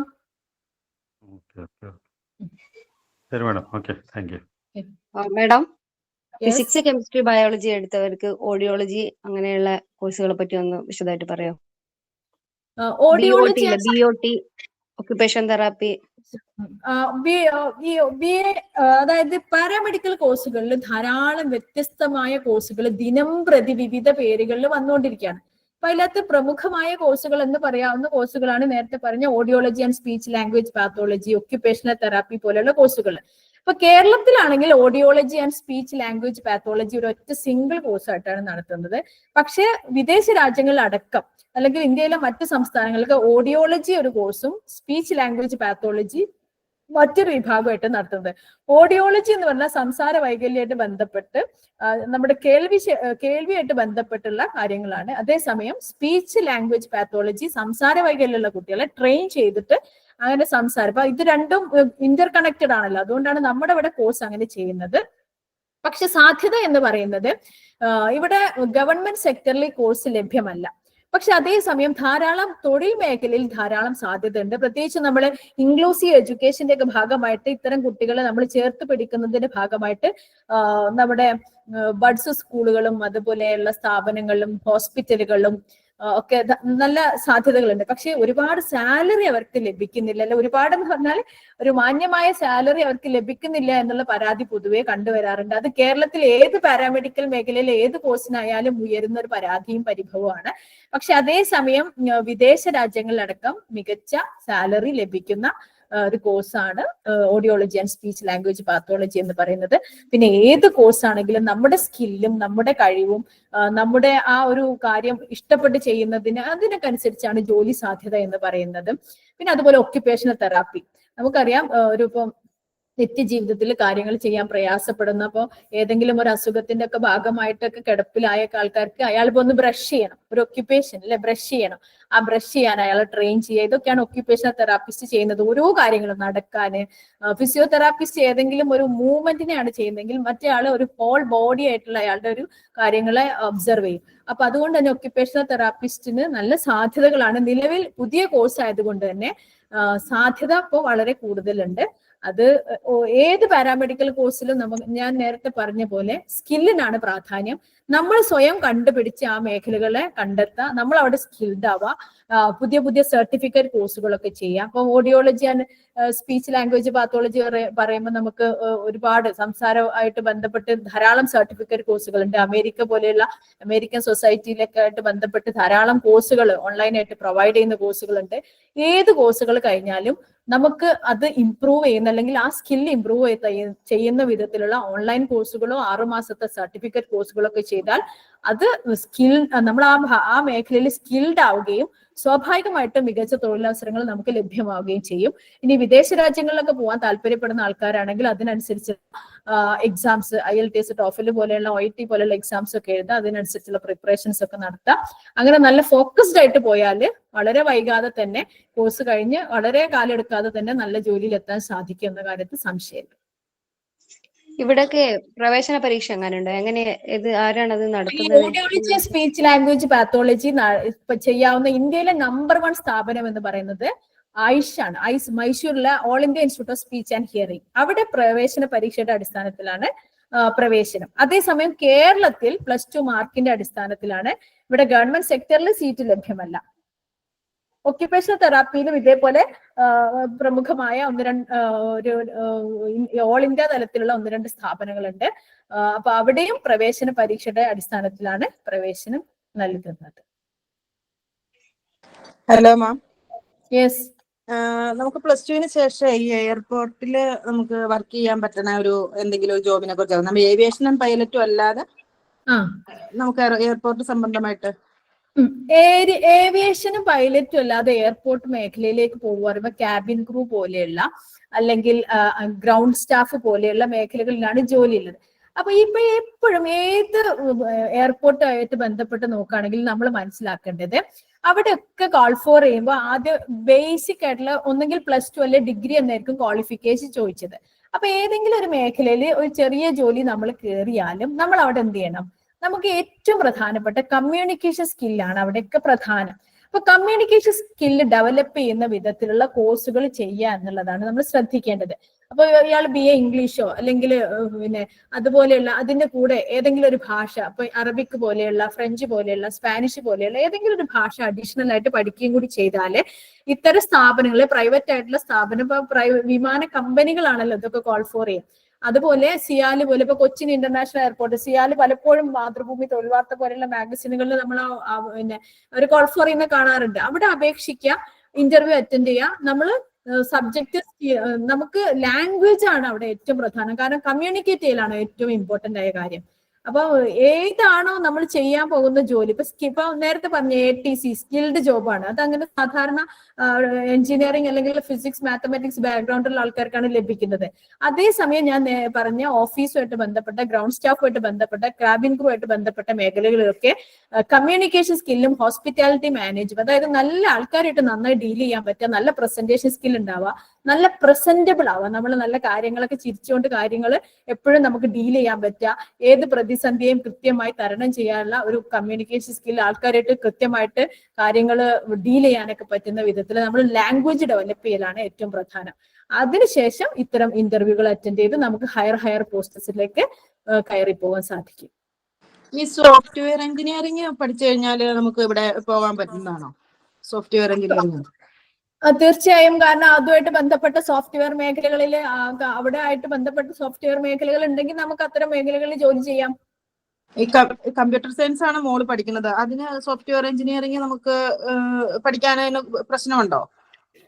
കമ്പ്യൂട്ടർ സയൻസിലെ ബിടെക് സോഫ്റ്റ്വെയർ എഞ്ചിനീയറിംഗ് ആണോ പഠിക്കുന്നത്? ഇല്ലില്ല, കമ്പ്യൂട്ടർ സയൻസ് സാധാ. കുഴപ്പമില്ല, ഏത് സബ്ജക്ട് പഠിച്ചാലും ഞാൻ പറഞ്ഞില്ലേ, അതർ ദാൻ ടെക്നിക്കൽ പോസ്റ്റുകൾക്ക് ഒരു കമ്മ്യൂണിക്കേഷൻ സ്കില്ലും അതേപോലെ ലാംഗ്വേജ് പ്രൊഫഷ്യൻസിയാണ് ഏറ്റവും ഇമ്പോർട്ടന്റ് ആയിട്ടുള്ളത്. യെസ്. BR കോഴ്സിന്റെ സാധ്യതകളെ കുറിച്ചൊന്ന് പറയാമോ? BRക്കിന്റെ സാധ്യതകളോ? BR കോഴ്സിന്റെ സാധ്യതകൾ, അതായത് കേരളത്തിനകത്തും അതുപോലെ തന്നെ പുറത്തും. ഇതില് BR കോഴ്സിന് അതിൽ കൂടുതലൊരു ക്വസ്റ്റ്യൻ കൂടി ഞാൻ പറയട്ടെ. അതിനകത്ത് കണ്ട ഒരു ക്വസ്റ്റ്യൻ, അതായത് ഹ്യൂമാനിറ്റീസ് കഴിഞ്ഞ ആൾക്കാർക്ക് ആർക്കിടെക്ചർ മേഖലയിലേക്ക് പോകാൻ പറ്റുമോ എന്നുള്ളൊരു ക്വസ്റ്റ്യൻ. ആ രണ്ടും കൂടി ഒന്നിച്ച് ആൻസർ ചെയ്യട്ടോ. അപ്പൊ ഒന്നാമത്തെ ക്വസ്റ്റ്യൻ, ഹ്യൂമാനിറ്റീസ് കഴിഞ്ഞ കുട്ടികൾക്ക് ആർക്കിടെക്ചർ മേഖലയിലേക്ക് പോകാൻ താല്പര്യം ഉണ്ടെങ്കിൽ അവർ ചെയ്യേണ്ടത് ഡിപ്ലോമ ഇൻ ആർക്കിടെക്ചർ ഉണ്ട്. 10ാം ക്ലാസ് കഴിഞ്ഞവര് 10ാം ക്ലാസ്സിലെ മാർക്കിന്റെ അടിസ്ഥാനത്തിൽ പോളിടെക്നിക് ഡിപ്ലോമയാണ് DARC എന്ന പ്രോഗ്രാം. അത് നിങ്ങൾക്ക് ചെയ്യാൻ പറ്റും. അതായത് ഹ്യൂമാനിറ്റീസ് പഠിച്ച കുട്ടിയാണെങ്കിൽ നിങ്ങൾക്ക് അത് ചെയ്യാൻ പറ്റും. ഇനി അടുത്ത ചോദ്യം ചോദിച്ചത് ആർക്കിടെക്ചർ മേഖലയിലെ സാധ്യതകൾ എന്താണ്? ആർക്കിടെക്ചർ മേഖലയിലെ സാധ്യത എന്ന് പറയുന്നത് പ്രത്യേകിച്ചും നമുക്കൊരു ബിൽഡിംഗ് നമ്മളോട് കൺസ്ട്രക്ട് ചെയ്യാൻ പാടില്ല. ഒരു സിവിൽ എഞ്ചിനീയർ അതിന്റെ സ്പേസും കാര്യങ്ങളൊക്കെ കൃത്യമായ പില്ലറുകൾ എവിടെ വരണം എന്നൊക്കെ കുറിച്ചാണ് ചിന്തിക്കുന്നതെങ്കിൽ, ഒരു ആർക്കിടെക്റ്റ് അതെങ്ങനെ ഭംഗിയാക്കാം, അല്ലെ, അതിന്റെ കൺസ്ട്രക്ഷനിലും എങ്ങനെ ഭംഗിയാക്കാം എന്നാണ് ആലോചിക്കുന്നത്. അപ്പൊ ഒരു മുമ്പില്ലാത്ത ഒരു കാര്യം ഭാവനയിലൂടെ ചിന്തിച്ച് നന്നായിട്ട് അത് പ്ലാൻ ചെയ്ത് എക്സിക്യൂട്ട് ചെയ്യുന്ന ആളാണ് ആർക്കിടെക്റ്റ്. അപ്പൊ അതുകൊണ്ട് തന്നെ ജോലി സാധ്യത എന്ന് പറയുന്നത് നേരത്തെ പറഞ്ഞ പോലെ നമ്മുടെ സ്കില്ലുമായിട്ട് ബന്ധപ്പെട്ടതാണ്. 1 or 2 ബിൽഡിംഗ് നമ്മൾ ഉണ്ടാക്കി നമ്മൾ സക്സസ്ഫുൾ ആണെങ്കിൽ സ്വാഭാവികമായിട്ടും നമ്മുടെ അടുത്തേക്ക് ക്ലയൻസ് ഓടി വരും, അല്ലെ? അത് വളരെ മികച്ച അട്രാക്റ്റീവ് ആയിട്ടുള്ള സ്ട്രക്ചർ ആണെങ്കിൽ. ഇനി ജോലികൾ എന്ന് പറഞ്ഞത് അതൊരു എന്റർപ്രണർഷിപ്പ് പോലെയാണ്. സ്വന്തമായിട്ട് തുടങ്ങി ആ മേഖലയിൽ നമ്മൾ സ്കിൽഫുൾ ആയിട്ട് നമ്മൾ തന്നെ കെട്ടിപ്പടുക്കുന്ന ഒരു കരിയറാണ് ആർക്കിടെക്റ്റിന്റെ അല്ലെങ്കിൽ ആർക്കിടെക്ചർ എന്ന് പറയുന്ന ഒരു കരിയർ. അതേസമയം ഗവൺമെന്റ് മേഖലയിലേക്ക് വരികയാണെങ്കിൽ ഒരുപാട് സാധ്യതകൾ ഉണ്ടെന്ന് നമുക്ക് പറയാൻ സാധിക്കില്ല. കാരണം ആർക്കിടെക്റ്റ് ആയിട്ട് നമ്മൾ അങ്ങനെ ഗവൺമെന്റ് സെക്ടറിൽ വിളിക്കാറില്ല. പക്ഷെ അതേസമയം B-പ്ലാൻ പറഞ്ഞൊരു കോഴ്സ് ഉണ്ട്. JEE മെയിന്റെ പേപ്പർ 2B എഴുതിയാൽ B-പ്ലാൻ ഉണ്ട്. അതായത് ടൗൺ പ്ലാനിങ് ഒക്കെ. ഇപ്പൊ നമുക്കറിയാം പുത്തുമല ദുരന്തം ഉണ്ടായപ്പോ അവിടെ ഇനി ഒരു ടൗൺഷിപ്പ് ഉണ്ടാക്കിയിരുന്നു. ഈ ടൗൺഷിപ്പ് എന്ന് പറഞ്ഞാൽ അവിടെ ഒരു ടൗൺ പ്ലാൻ ചെയ്യണം. അവിടുത്തെ സ്കൂൾ എങ്ങനെ വരണം, കോളേജുകൾ എങ്ങനെ ഉണ്ടാവണം, ഹോസ്പിറ്റൽ എവിടെ വരണം, വീടുകൾ എങ്ങനെയാവണം, അവിടുത്തെ ഡ്രെയിനേജ് എങ്ങനെയാവണം, ഇതൊക്കെ പ്ലാൻ ചെയ്യണം. ഈ B-പ്ലാനിങ്ങുമായിട്ട് ബന്ധപ്പെട്ട ജോലികൾ ഗവൺമെന്റ് സെക്ടറിൽ കുറച്ചും കൂടി കാണാൻ സാധിക്കും. അതേസമയം ആർക്കിടെക്ചറുമായിട്ട് ബന്ധപ്പെട്ട ജോലികൾ ഗവൺമെന്റ് സെക്ടറിൽ നമുക്ക് ഒരുപാടുണ്ടെന്ന് പറയാൻ സാധിക്കില്ല. ഓക്കെ മാഡം, പിന്നെ ബോട്ടണിക്ക് ഇൻട്രസ്റ്റ് ഉള്ളവർക്ക് ഏത് മേഖലയിലൊക്കെ പോകാൻ പറ്റും? അതിന്റെ സാധ്യതകളൊക്കെ എങ്ങനെയാ വരുന്നത്? ബോട്ടണി, അതെ. ഓക്കെ. അപ്പൊ ബോട്ടണി നമുക്ക് ഇഷ്ടമാണെങ്കിൽ ഒരു കാര്യം, നമുക്ക് ബോട്ടണി എന്ന് പറഞ്ഞാല് ബയോളജി ആയിട്ട് ബന്ധപ്പെട്ട ഒരു സബ്ജക്റ്റ് ആണല്ലോ. അപ്പൊ നമ്മൾ ഇപ്പൊ ഇനിയുള്ള കാലഘട്ടത്തിൽ എനിക്ക് തോന്നുന്നു, അതായത് നാഷണൽ എഡ്യൂക്കേഷൻ പോളിസി വരുന്നതോടുകൂടി ബോട്ടണി സുവോളജി എന്നുള്ള ആ ഒരു വ്യത്യാസം മാറ്റിയിട്ട് ലൈഫ് സയൻസ് എന്നുള്ള ഒരു അർത്ഥത്തിലേക്ക് ബയോളജി എഡ്യൂക്കേഷൻ മാറാനുള്ള സാധ്യതയുണ്ട്. അങ്ങനെ വരുമ്പോൾ നമുക്ക് ടീച്ചിങ് തന്നെ പറയാം. ടീച്ചിങ് ആയിട്ട് ബന്ധപ്പെട്ട മേഖലയിൽ ബോട്ടണി തുറന്നു തരുന്ന സാധ്യതകൾ, അത് ഹൈസ്കൂൾ ടീച്ചർ ആവാം, ഹയർ സെക്കൻഡറി ടീച്ചർ ആവാം, കോളേജ് ലെക്ചർ ആവാം. അതുപോലെ റിസർച്ച് മേഖലകളിൽ, പ്രത്യേകിച്ചും പ്ലാൻ സയൻസുമായിട്ട് ബന്ധപ്പെട്ട മേഖലകളിൽ, അഗ്രികൾച്ചറിന്റെ വിവിധ മേഖലകളിൽ, അഗ്രികൾച്ചർ റിസർച്ചുമായിട്ട് ബന്ധപ്പെട്ട ധാരാളം പ്രവേശന പരീക്ഷകളുണ്ട്. അതുപോലെ ഇന്ത്യയിൽ ഏകദേശം 63ഓളം സ്ഥാപനങ്ങള് കാർഷിക ഗവേഷണ മേഖലയുടെ ഭാഗമായിട്ട് തന്നെ ഉണ്ട്. സ്പൈസസ് ബോർഡുകള്, വിത്ത് ഗവേഷണ കേന്ദ്രങ്ങൾ തുടങ്ങിയുള്ള എണ്ണം പറഞ്ഞ ധാരാളം സ്ഥാപനങ്ങൾ കേരളത്തിലും ഇന്ത്യയിലെ വിവിധ സംസ്ഥാനങ്ങളിലായിട്ടുണ്ട്. അതുകൊണ്ട് റിസർച്ച് ഓറിയന്റഡ് ആയിട്ട് പോകാൻ പറ്റുന്ന ആൾക്കാർക്ക് വളരെ മികച്ച സാധ്യതയാണ് ബോട്ടണി പോലുള്ള സബ്ജക്റ്റുകൾ നൽകുന്നത്. പക്ഷെ നമ്മൾ പാഷനേറ്റ് ആയിരിക്കണം, അത് വളരെ കൃത്യമായിട്ട് ഫോളോ അപ്പ് ചെയ്യാനുള്ള ഒരു ഇൻട്രസ്റ്റ് ഒക്കെ നമുക്ക് അതിനകത്ത് ഉണ്ടാവണം. അതാണ് ഏറ്റവും പ്രധാനം.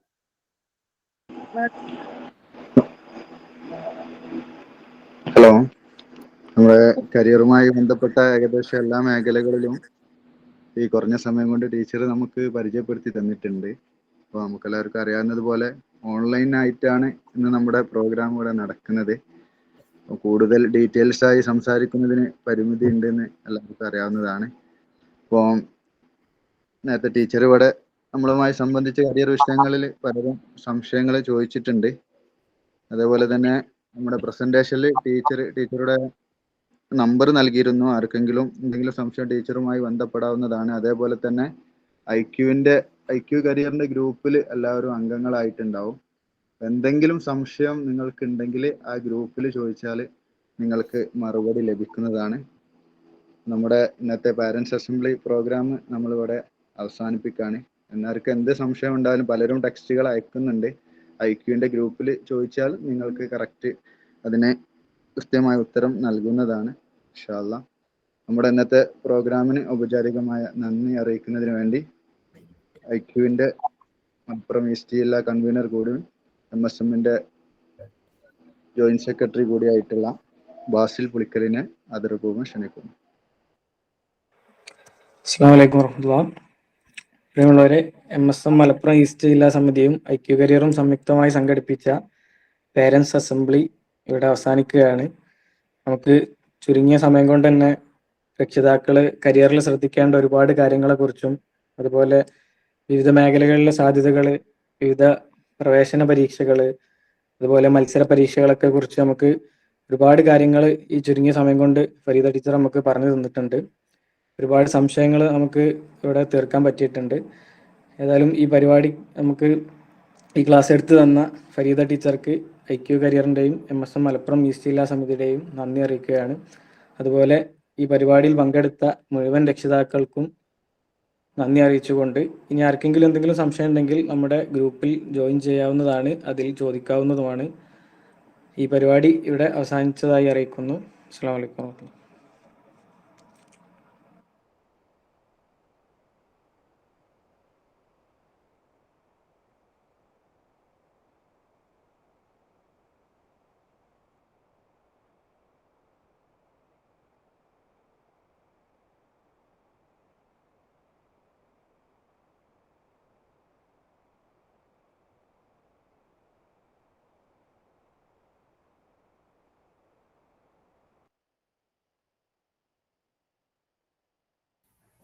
വറഹ്മത്തുള്ളാഹി.